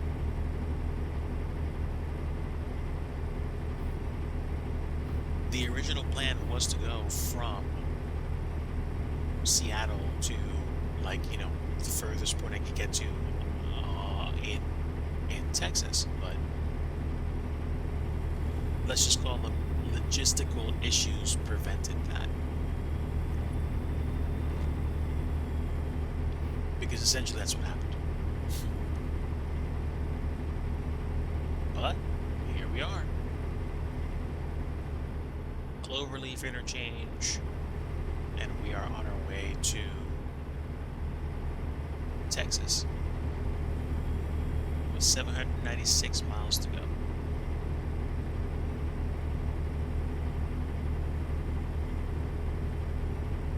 Off to Fort Collins.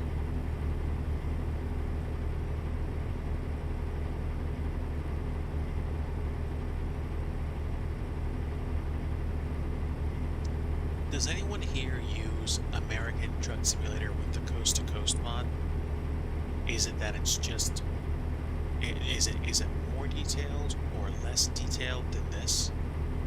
Because I'd be curious to get people's opinions or experiences using it. I don't think I'm going to get the Coast to Coast mod because I like the way that SCS does their scenery. Yeah, so that sounds about right.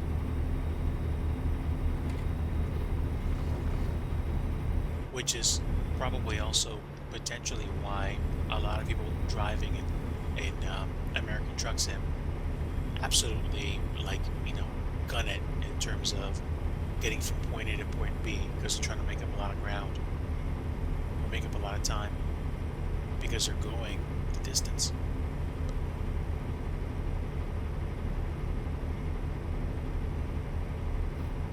Whereas the vistas that I see in this DLC remind me of places I've been to.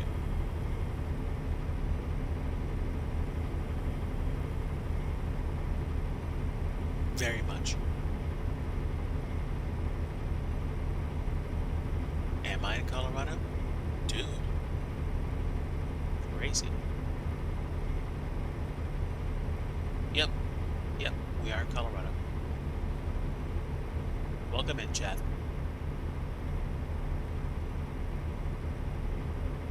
So, I-25, I'm probably going to be going past Denver, I would presume.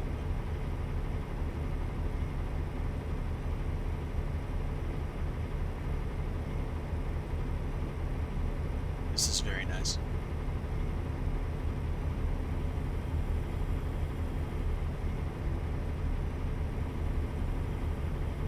Exit 269B and 269A. Alright, let's see. Alright, gotta pull in.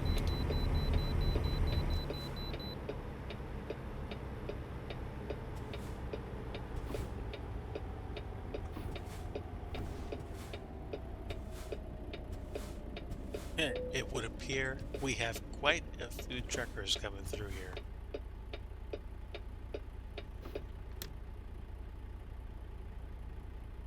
That's funny.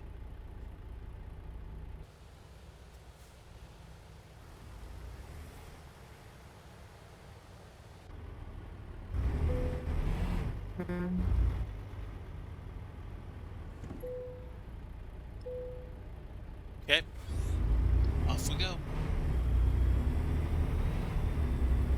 Alright, so now I'm inside the... Too suspicious, sir. I have played Truckers MP, although it's been a very long time since I have.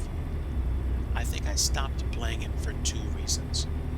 One, I fell behind the update cycle, and then I think it either stopped wanting to allow me to update it or something else happened. So I haven't actually had it installed on my computer for quite a bit. And two, I want to say the lack of, a lot of traffic made me kind of not want to use it as much. Also, while it didn't happen to me a whole bunch, the experience started to get, let's just call it, no bueno. So, it's not something that I miss.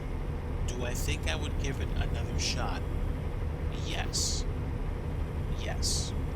Probably at least one more shot.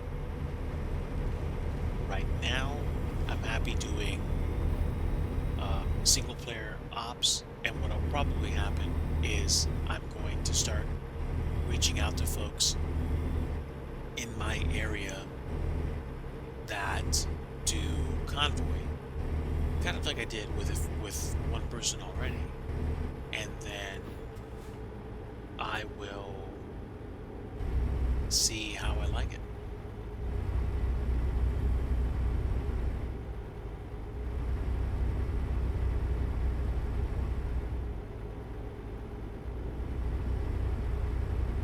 Yeah, convoy hype. ETS, I think, probably still rules the roost with regards to Truckers MP, like you said. I mean, I did Truckers MP for ETS for a while, and I kind of got into a groove almost, but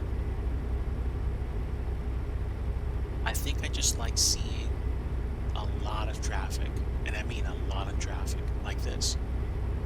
And it's possible to have an ecosystem where you literally have convoys with multiplayer traffic. 800 in ETS 2 right now, 34 in ETS. So, yeah. But it's partly because of that, and also partly just because of the experience I had at one point. That's changed, but I would hope it's changed, but we'll see.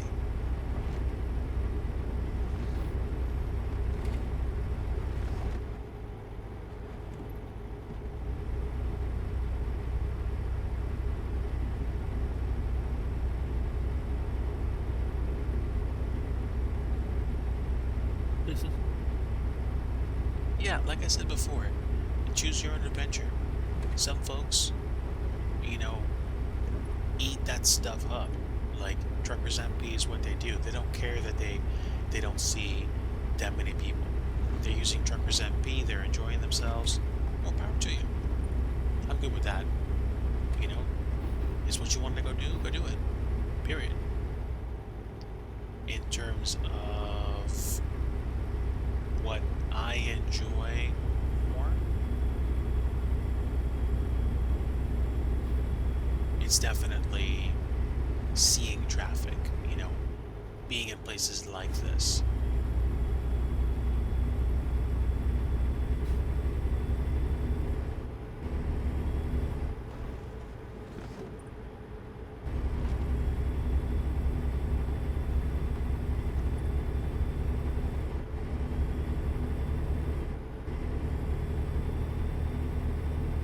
So, this is where I've found myself and where I've enjoyed myself a lot.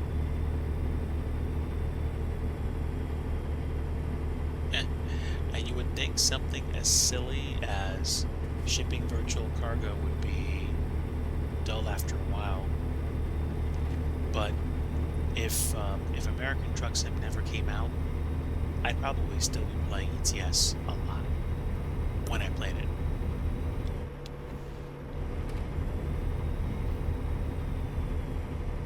Now that ATS is out, I find I enjoy this. Like I said before, not because ETS is bad, just because I feel like the experience with ATS is more familiar to me.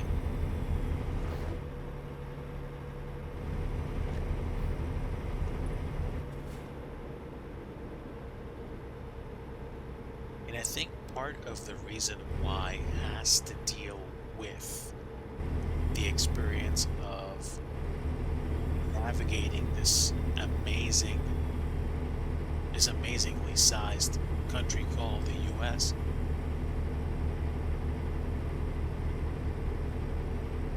We're not the biggest country in the world, but we sure ain't the smallest.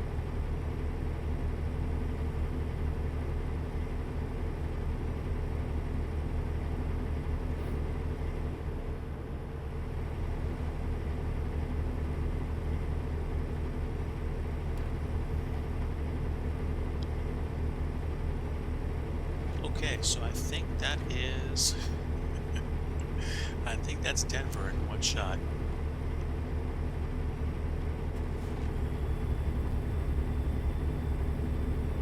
And now we've got about 10 hours to go. So we've got less than 40 minutes to go before we get to our destination. Right now the timing says we're going to get there at night. So I might rest once I get there, just so we can see what it looks like during the daytime. Drew Diggs Parkway, and I'm just hauling.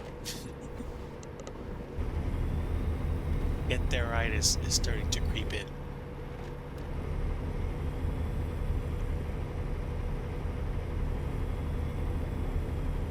I'll find a place to get fixed up once I get there. Or leave that for some other time.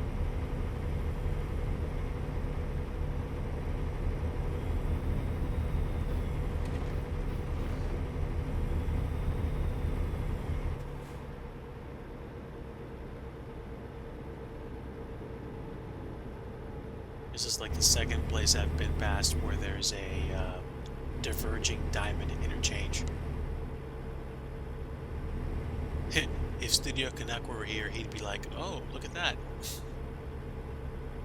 The running joke is that I was driving up to Wyoming and I got to a diverging diamond interchange and kind of got stuck temporarily.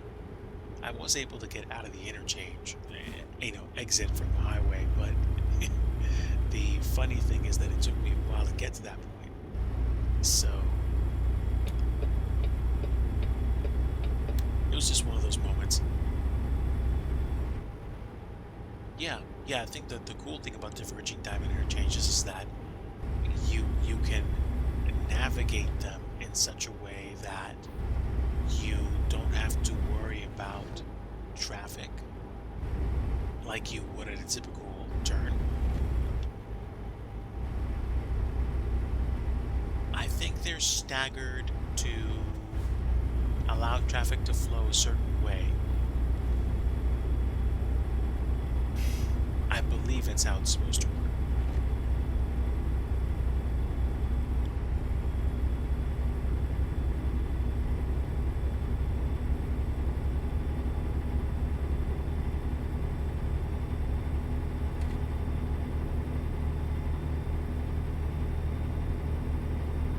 Wow.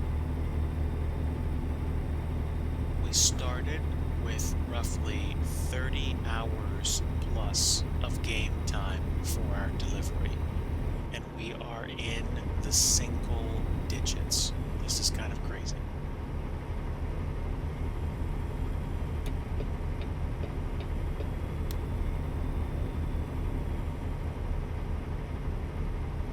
We're coming down to the wire, Chad. Yeah, mentally, yes. I'm gonna get there. I'm gonna be like, okay, good night.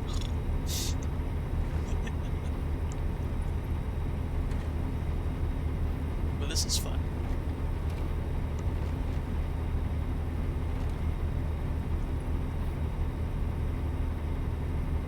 Alabusa.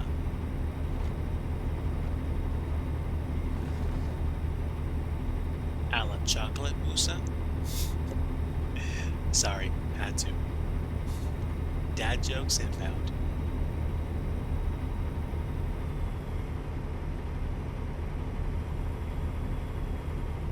Save your work. I have that redeemed for using scenery development, but you want to know what? I could theoretically save my state in the game, so that's actually not a bad idea. I can hit the escape button because I'm in single player mode, and I will save my state. Long haul.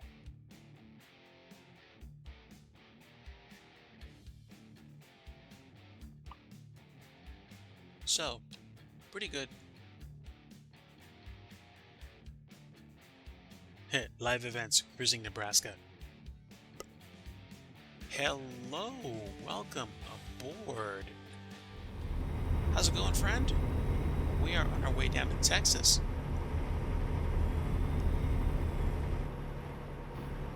Welcome back, Nigel. We have gone through Washington State, Idaho, Montana, and Wyoming. Currently making our way through Colorado. Excuse me. And we are on our way to Texas. I think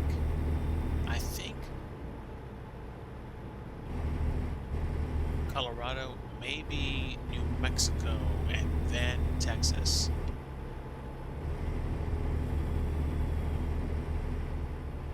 But we are trucking in the Peterbilt that you just saw in the save screen.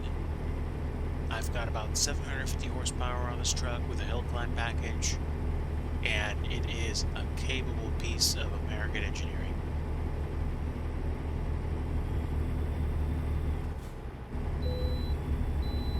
Ooh, sweet, I can bypass. I'm happy with that.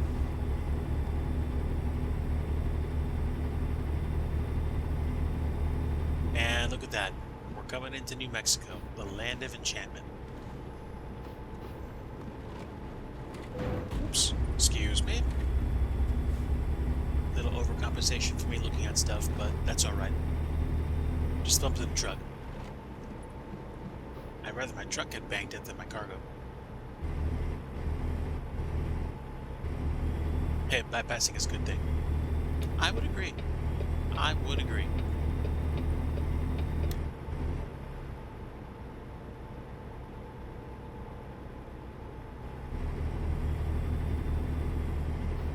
So, 7 hours, 56 minutes of game time. Looks like I might get there a little bit ahead of my 12:37 prior time. Like I said, depends on how long it takes me to navigate the rest of the trip. We are going to be exiting this highway, that's for sure.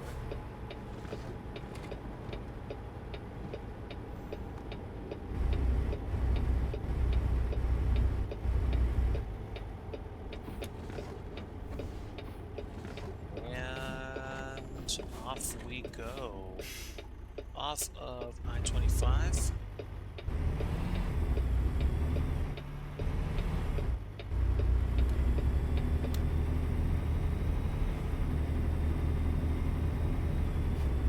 Off to the next step. So 3/4 of like 40 minutes would be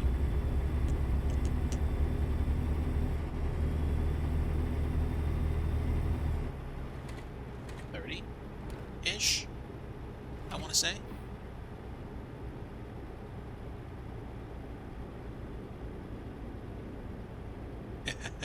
Well, happy to have you. Enjoy your lurk.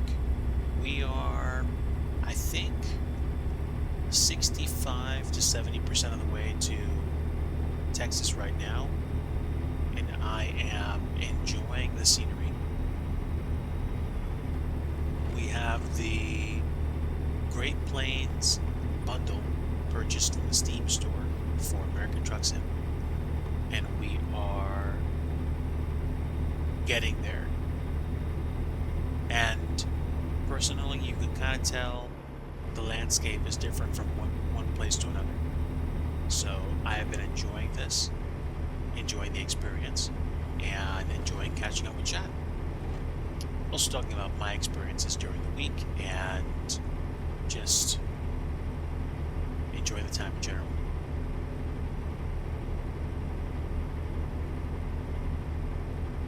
I feel comfortable enough to say that the long haul trucking is something which will probably be a not commonly practiced staple, but it isn't going away anytime soon. I like this. Ooh, thanks for the 100 bits. Really appreciate the support. Thank you. That's very nice of you. Yeah. Yeah. Maybe I'll have to consider doing more trucking streams then. But this is neat. It's definitely a change up from what I normally do or try to accomplish on a regular basis. Oh, got an issue here.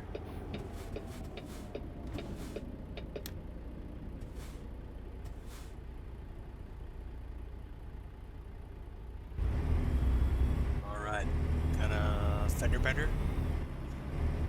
Oh, yeah, the truck lost its, I guess, mount for the metal tubes it was carrying.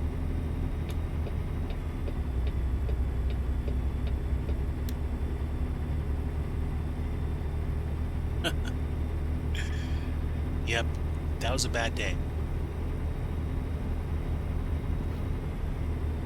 Okay, so what do we have? My pets woke up after sleeping for like the last couple of hours, so I don't know if they'll be a lively bunch, but we are, I would say, a solid 70-ish% of the way, maybe 75% of the way to our intended destination, and we're putting the miles in.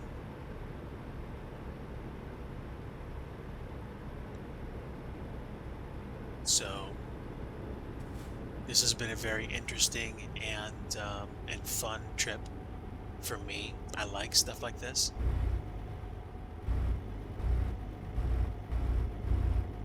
It almost takes me back to when, you know, there would be family road trips. And I've taken family road trips and I've participated in family road trips in a sense of, you know, me going from just being a passenger to being the driver.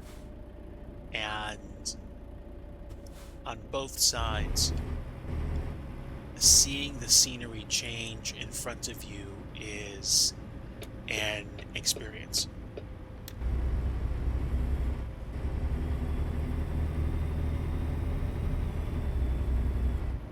And I gotta say, this is nice. Is it the same as getting in a vehicle and navigating the country? No, but it's a close. It's not that far away from being a virtual experience or substitute. If you were here earlier lurking, or if you watched the VOD earlier, you'll see how Eric Flight and I talked about the idea of hopefully one day the scenery being more interactive, like being able to go into a truck stop, like getting out of the truck, walking into the truck stop, picking up some some foodstuffs, and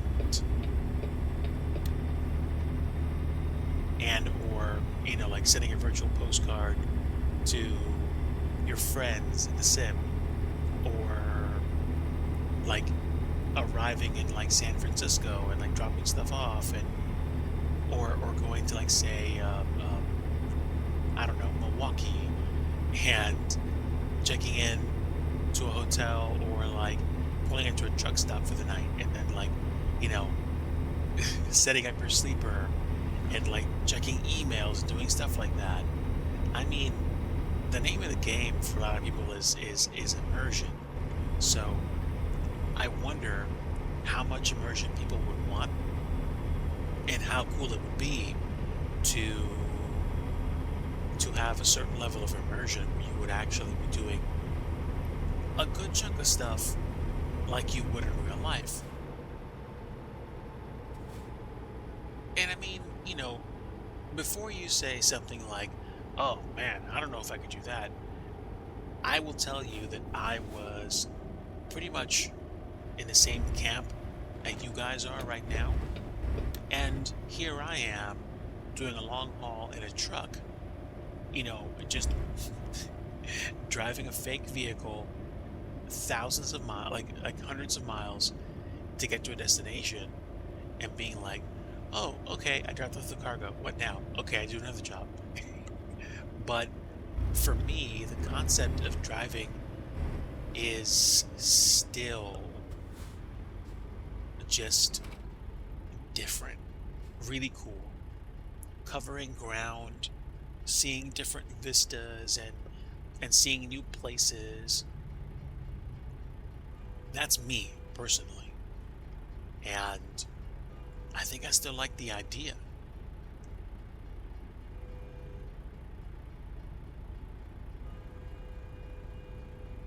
So, it's not outlandish to think, for me at least, how cool it is to, go from place to place in the sim and just check out new horizons. We've been through some pretty picturesque scenery already on this trip.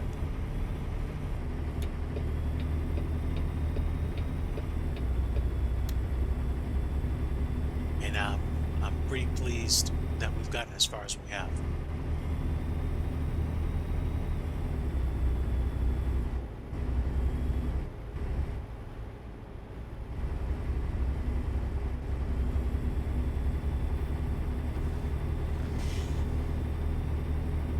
But like many things, they do draw to a close. And it does look like we're going to get a rainstorm, because the clouds ahead look stormy. And that's pretty cool. As long as nobody gets injured, of course. But we are coming into what appears to be Texas, which is dope.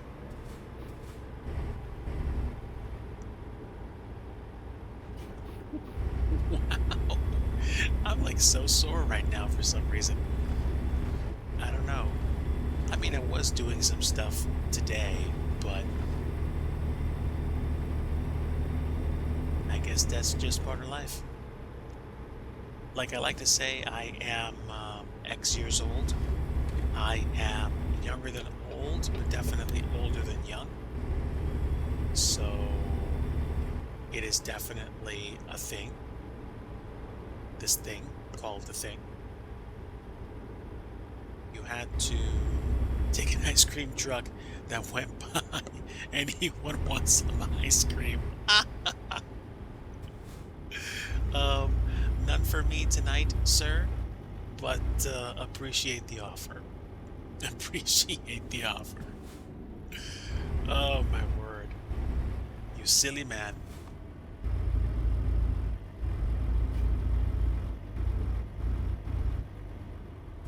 Oh wow.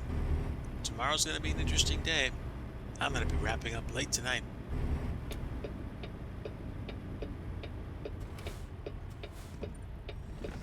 In some ways, I almost feel like this police vehicle is giving me an escort.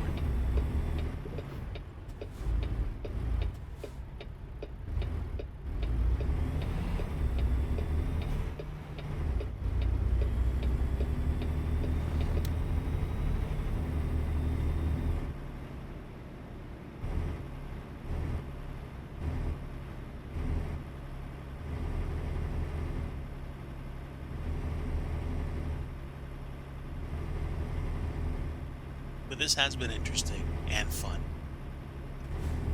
I will say that. I thought, oh, okay, I'll stream a long haul, chat some people. The scenery has definitely made the purchase price worth it, because I think not that long ago, Texas was only like 10% off, and everything else was like full price. So,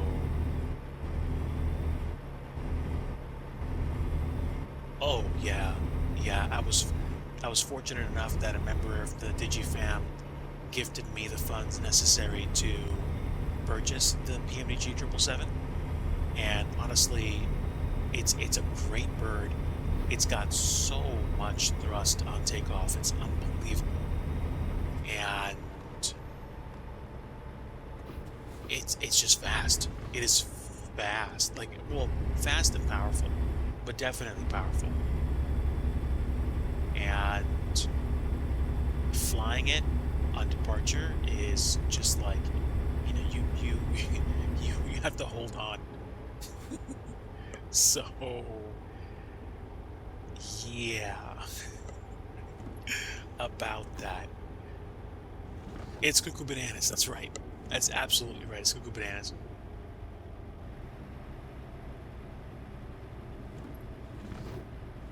Definitely what I would describe as cuckoo bananas.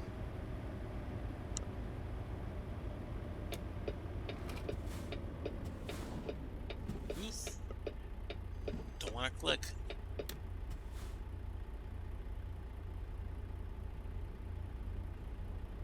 Don't know where we are, but this downtown area reminds me of more than a few cities that I visited.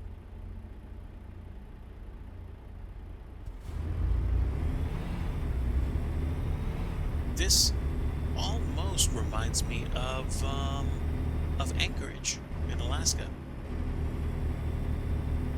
except some of the buildings are taller.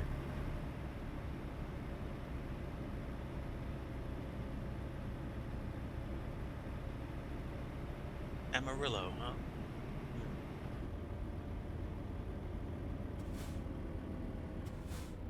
Okay. There's a whatchamacallit, overlook or a cutscene scene thing behind me where that camera is, but I'm uh, I'm definitely not interested in taking the time right now. I want to get done. And it's basically like you go like, oh, like, I get it.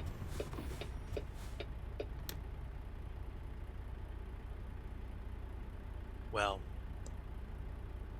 I don't want to say bye to you folks in a hurry. I like talking to you, but it's kind of like, you know,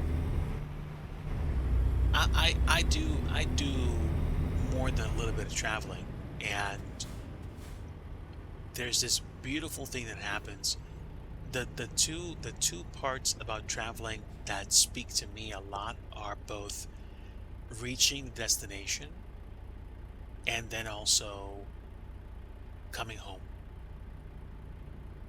because they both have the ability to be quite memorable. And that's how I feel, at least. I remember coming back from Alaska. We had to take two flights,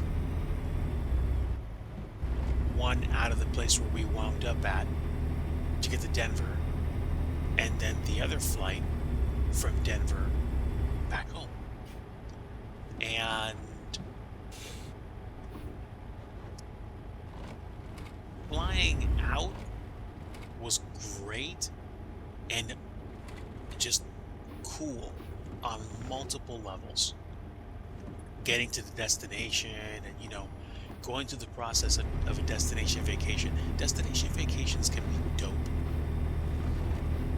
And then for me personally, I just get to a point where it's like, hey, this is amazing and all, and it's great that we got a chance to do X, Y, and Z together, but I think I'm about ready to go home. And then you get to that point where you take that flight, and you get back to that area you're familiar with, you grab your bags, you make your way home.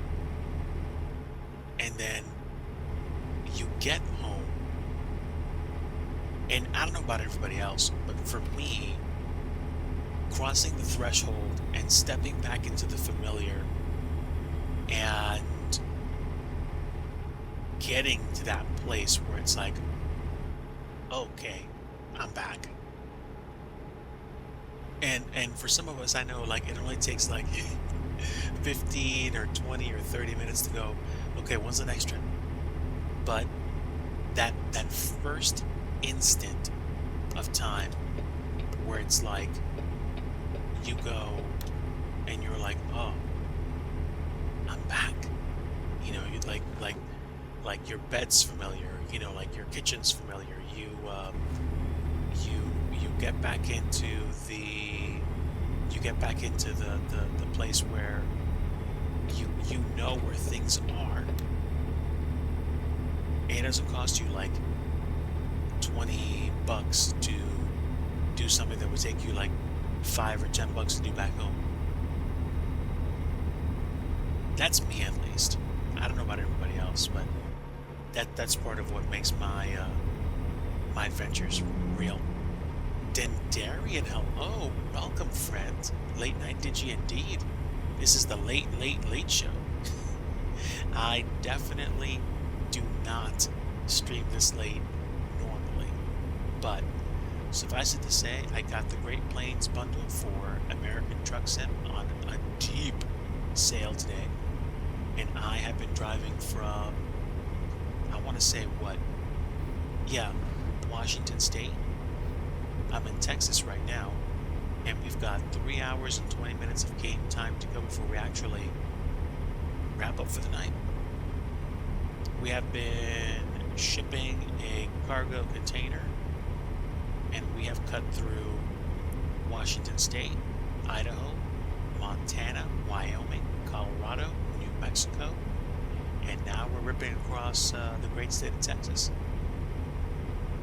No, we're not going to make it to Houston tonight, but I will say that I have had a great time catching up with chat, and also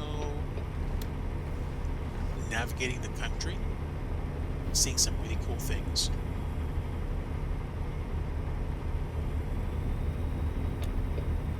It did look stormy about like 30 minutes ago, but it cleared up. But yeah, I'm definitely normally not up this late streaming. I might be up this late, but usually it's because I'm winding down. But let's see, what did we talk about on stream today? We talked about the current state of affairs. We talked about the bundle multiple times. We talked about my appreciation for both American Truck Sim and Euro Truck Sim too, but how I find myself drawn to ATS more because of the familiarity of the scenery. But I might overcome that by doing way more ETS routes and just getting used to how you wonderful Europeans do things. So, I don't know.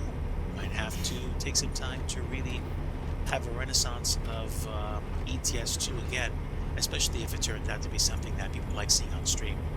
I like I like doing this. You can you, you could tape a large bill to your head and keep going. I could, but then I'd probably run off the road at some point out of exhaustion. Um, Suffice it to say, you know, I have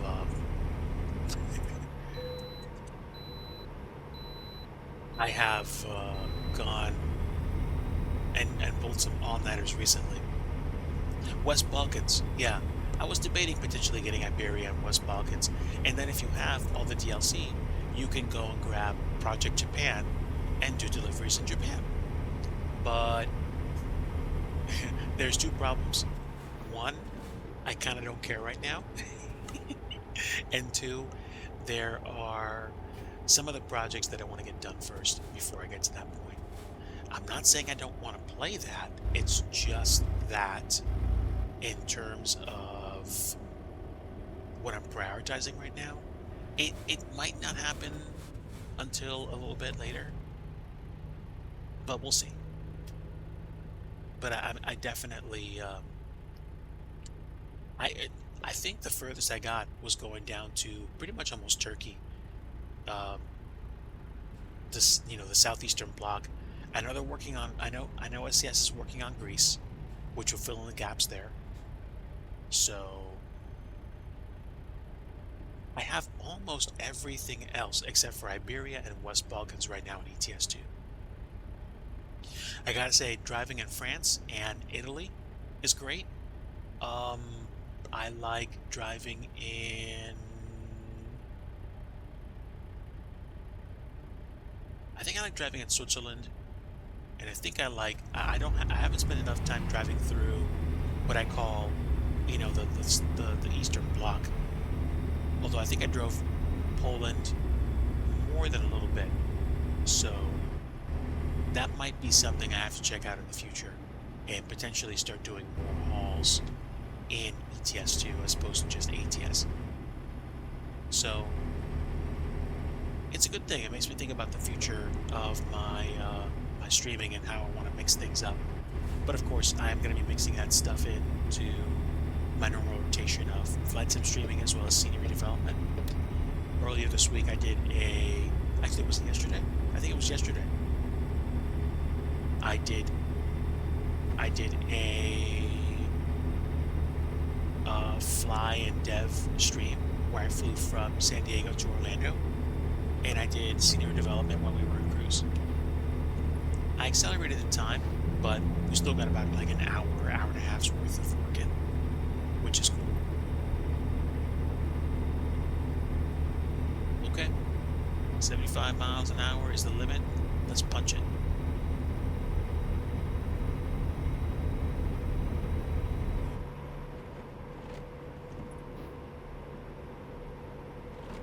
And ladies and gentlemen, just like that, we have now gone under 100 miles. We are double digits for our arrival.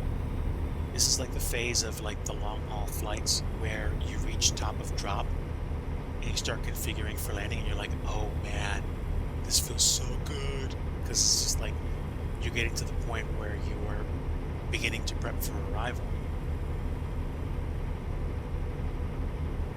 And the only thing better than top of drop after like an 8-hour flight is touching down and then finally pulling up to the gate.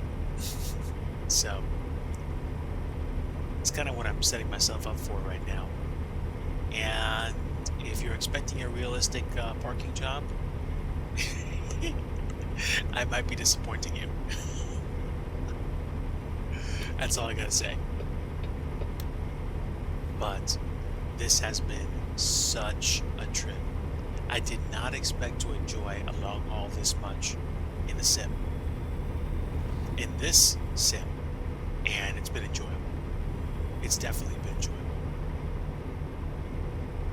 We've got 66 miles to go, and we've got a surprising amount of volume for 10:54 at night simulated time on a highway in Texas. Yeah, man, Pixel gets it.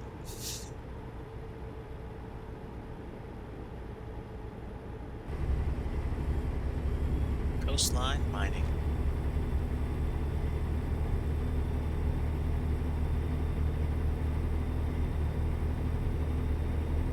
This has been great.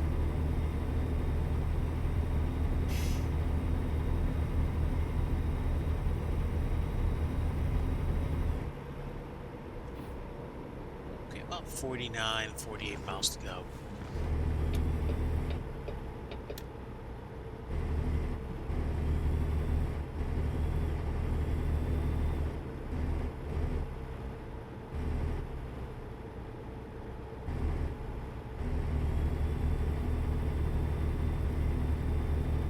I'm definitely enjoying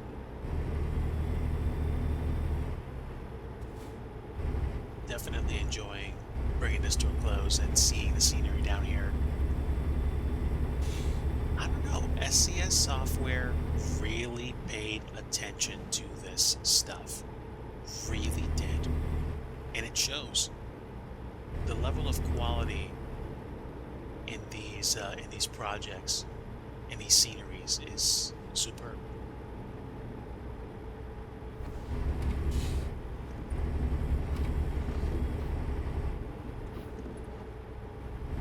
And speaking of scenery, of course, again, did want to announce that my collaboration with Pilot Edge is officially complete, and I now have a official collaboration under my belt. Welcome to Wichita Falls, everybody. We have now reached our destination city. We've got 20 miles to go, and now we're going to go ahead and get set up for our arrival. So it looks like we're going to be exiting the highway here, which is superb, and coming into our destination, which I can already see, which is dope. This is crazy.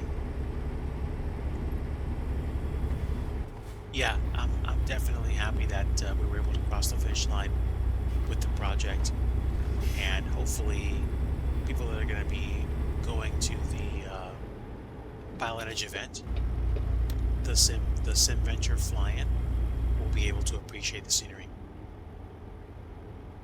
It is a Pilot Edge exclusive, so you do need to be a Pilot Edge subscriber for that. So I don't know. I mean, I might. Oh, excuse me. Let's just go bonk, bonk, bonk, bonk. No, I'm not backing up the truck. So I'm happy I was able to get stuff done. Of course, I'm on the wrong side of the road, so that would be a very good thing to get on the right side of the road. And this is good.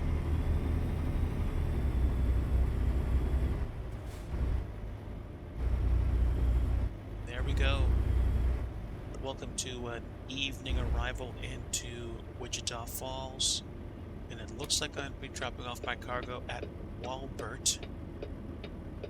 Is this a Super Walbert? It could be. Let's see.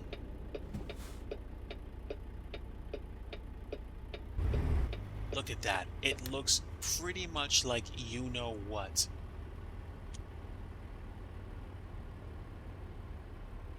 Pretty much.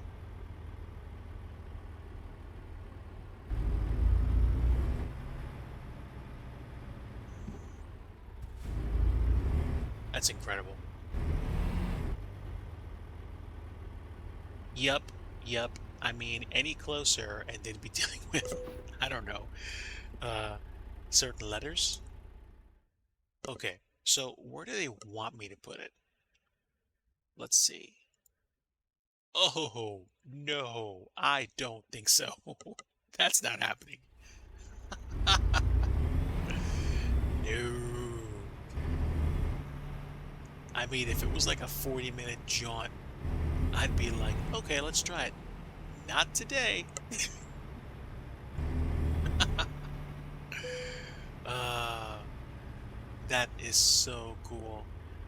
No instant replays tonight, chat. We're just gonna go ahead and pull it in and call it. What's that? Call it a morning. Mrs. Digi coming through with the jokes. Oh my word. Okay, so parking brake set, turn the engine off, and disconnect the trailer. Easy, easy. Nice, nice, nice. Beverages. We delivered beverages from Colville to Wichita Falls. And now we have achieved level 29. I haven't driven this as much as some people have, but still. So I have long distance, high value cargo, fragile cargo, fuel economy, and I'm working on my hazardous certifications. I have explosives, flammable gas, flammable. I think this is corrosive. Let me see. Yeah, I think this is, no, this is flammable solids. So the next one for me is going to be poison. So we will take that. You didn't share those beverages, sir. I'm sorry, they weren't mine to share. It's not even like an airline flight. So let me chill for a few seconds. I'm gonna find a place to get the truck fixed up because we have dropped off our cargo. And I can kind of spin around.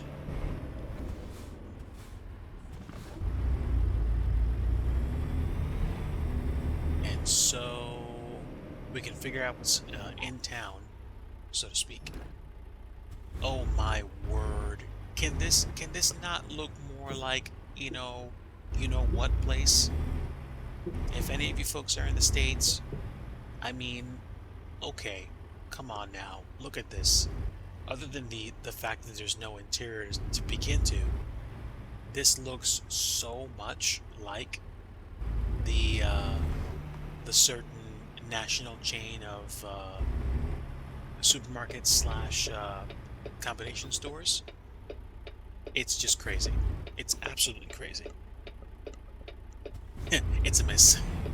It's a miss. Alright, so can I find a place to go get repairs?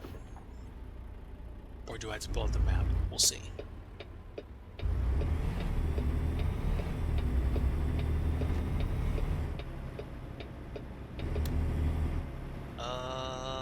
Hold on. I don't think I'm gonna find it quickly. Let's see. No, I don't want a job. I just want to find a map.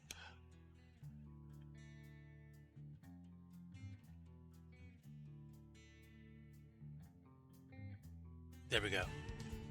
Okay, so due east of here, the next exit over is going to be where the station is. Okay, so that'll be where we get the truck fixed.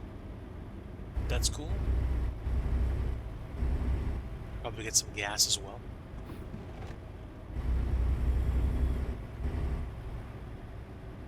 And here we go. Dun, dun, dun, dun, dun.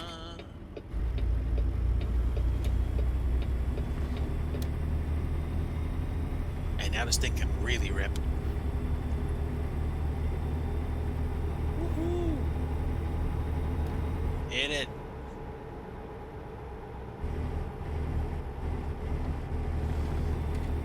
Welcome to Wichita Falls.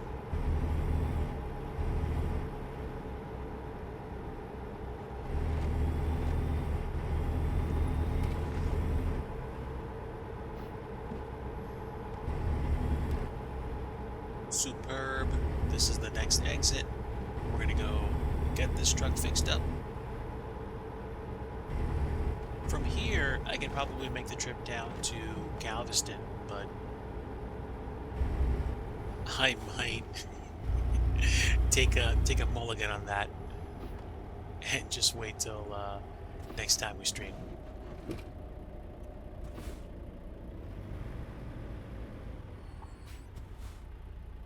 Wow, that's the first time I've seen an EMS truck.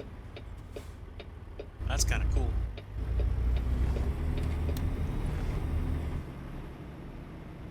Okay, so crossing traffic has to stop, and now go straight ahead. So, two things I can do: I can get gas and I can fix the truck up. I'll do both. I've got about a half tank. Unbelievable. It's crazy. Phoenix gas. That's dope. Alright. Let's fill the tank back up.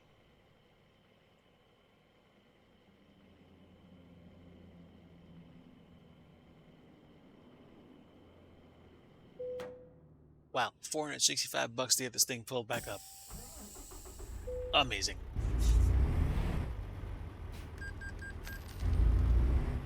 Alright, let's see. That's the way station. That's nuts. And for some reason, both Mrs. DIGI and I are wired. I know I am after driving 2 hours. Still too expensive. Alright, service. Let's get this thing serviced up. If I repair everything, which is cool because I replaced a whole bunch of stuff a little while ago, that should be fine. Let's confirm. $930. Oh, truck damage didn't go away. That's interesting. I've got the cash to do it, so I can skip these things and fix those 2 parts. The question is, though, do I want to replace the wear on the motor? I'm going to say yeah, because right now I'm having a great deal of fun driving this truck around.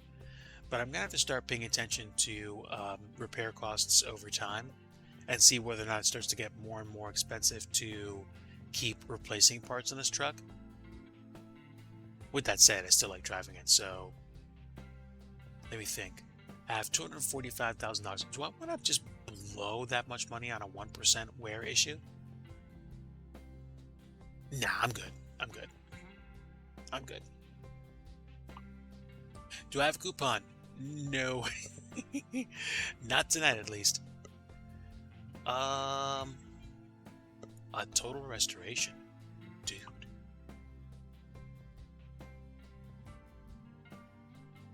Wow. That's about as much money as I have. That would be dope if I was going to keep that truck. Period.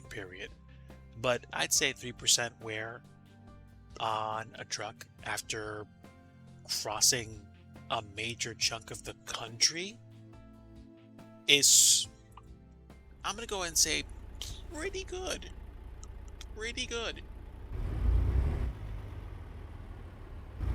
Moistenily. Alright, so I would say right about here is gonna be good. I'll park up for the night.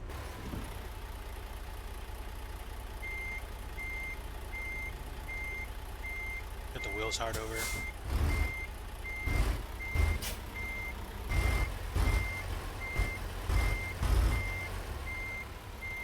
Alright, cut the wheels over again.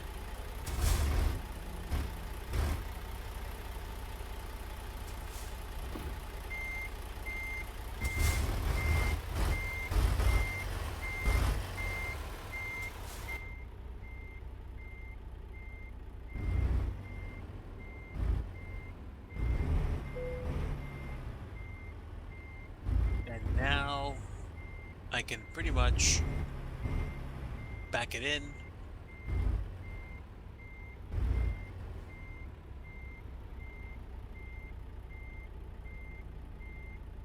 and then that's it.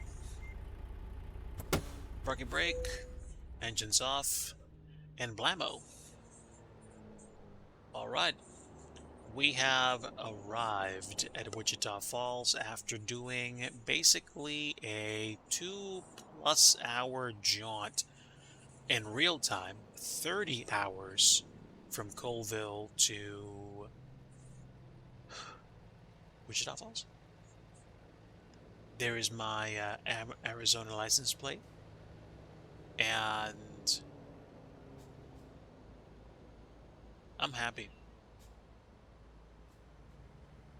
I think the next step for me in terms of ATS would probably be either getting another garage or getting another garage and hiring more drivers. In terms of covering ground, I've covered a pretty good chunk of ground today. Took a look at a lot of different parts of the country. Yeah, definitely pleased. A lot of traffic for 116 in the morning. Sheesh. I mean, at least that's my perspective.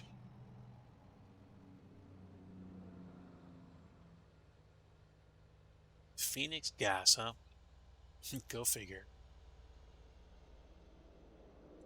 Okay. So, sheesh, chat. I've been streaming for about 2 hours and 44 minutes. So, that's pretty impressive, especially considering it's about to be 3:30 in the morning on a Friday.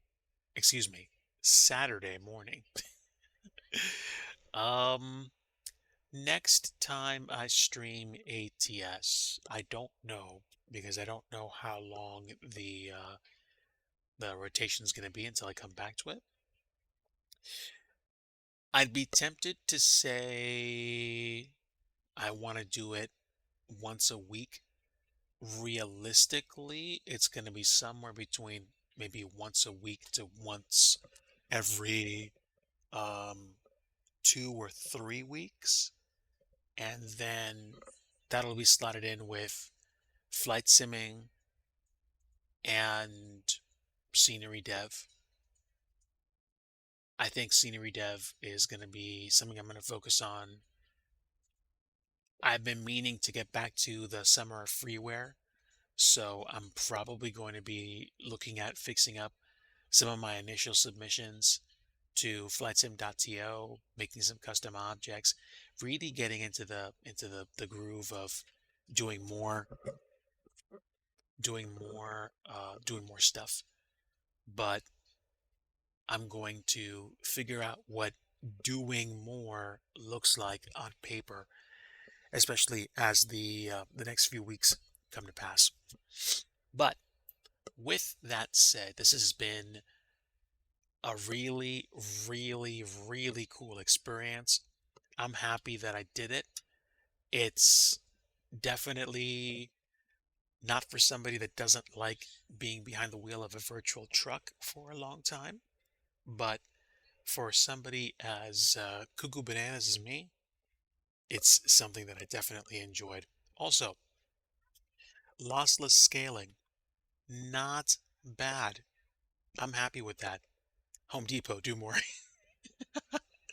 um, uh, I forget what the American Truck Sim version of Home Depot is. It's like House Depot or like you know House Trading or something like that. But when I see the logo, it'll instantly make sense to me. I just know that the logos and the company names in ATS are deliberately changed, of course, to prevent having to, I guess, pay for licensing. I'm not sure how that works, but whatever the case, it's fun to see stuff like that.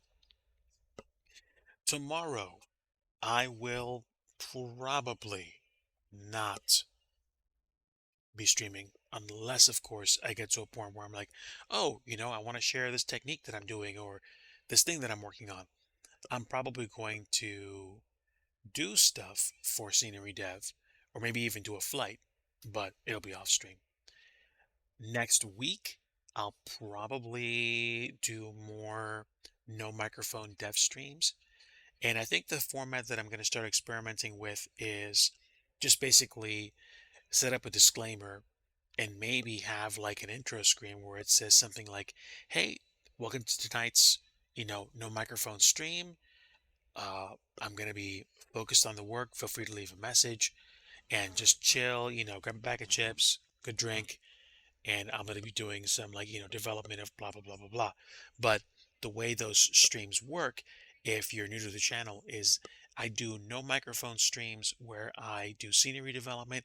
You get to see my process, but I usually don't have my microphone turned on. Sometimes I don't have audio turned on, and that accomplishes two things. Number one, I don't have to think about putting on any kind of music. Number two, if you want to stick around, you can like listen to your favorite streamer. You can listen to your favorite music. You can just like check in from time to time if you want. Those aren't streams where I'm expecting a lot of people to pay attention or to tune in, because those are just the streams where I kind of broadcast to keep myself accountable and to just like document progress. But other than that, I sometimes do scenery development streams where I talk and I can explain things and kind of like fill up the time or fill up the dead air, so to speak. But there's a difference between explaining things and doing like an office session where I just develop. So if you understand that, essentially what that means is no microphone streams are like headspace streams. I'm trying to get into flow, make things happen, uh, you know, like jump in and out of the stream. So you might not see me do anything for a little bit, etc. That's probably what I'm going to try to do next week. And on top of that, I think I'm going to try to learn a few other things as well. There's a direction or two I'm thinking about taking my career in IRL. So I'm going to be doing some research. But at the same time, it's like if you make the effort to do things differently in your life, maybe there should be a point of making an effort to eat ruffles with riches and and have fun. I know so many people have been trying to get this in my head, like, you're way too hard on yourself. You need to give yourself permission to be human. So I think I'm going to take them up on some of that. But I am grateful for friends and family. I'm grateful for the Twitch community that has been such a wonderful source of happiness and a playground for me to dump so much dad joke material on people's laps and just be like cracking jokes, sometimes almost incessantly. It's been great. It's been superb even. Folks, I'm going to start winding down. It is 3:30. I should probably wrap up before it starts to get light outside, because it might. But otherwise, it's been an absolute privilege hanging out with you guys tonight. It's it's kind of fun to go long distances in ATS, especially when you have the views and the vistas that you have. It's probably kind of fun to do it in the coast to coast mod too if you're going really fast. But the scenery and the vertical elevation changes, that made the trip fun. And also like just being prepared to do stuff, because let me think, we had like 3 or 4 orchestrated events, one of which required a detour, but it wasn't that bad. And essentially, that's it. Folks, I'm going to get on out of here. It's been a privilege having you aboard. I mean, In theory, I could try to find a channel to raid. Actually, I'm flat out curious. Who's even on right now that I know? I don't think anybody is, but let me see. Let me see. No, no, I don't think anybody is, with the exception of, I would say, New Skies for Flight Sim, but we haven't been doing Flight Sim tonight. So technically, nobody's on that's actually doing trekking that I know of. So I'm going to go ahead and call it. I will simply be signing off for the night and wishing you guys a great rest of your Saturday morning. I'd better get to bed and sleep some. And then there's going to be some stuff I'm going to take care of.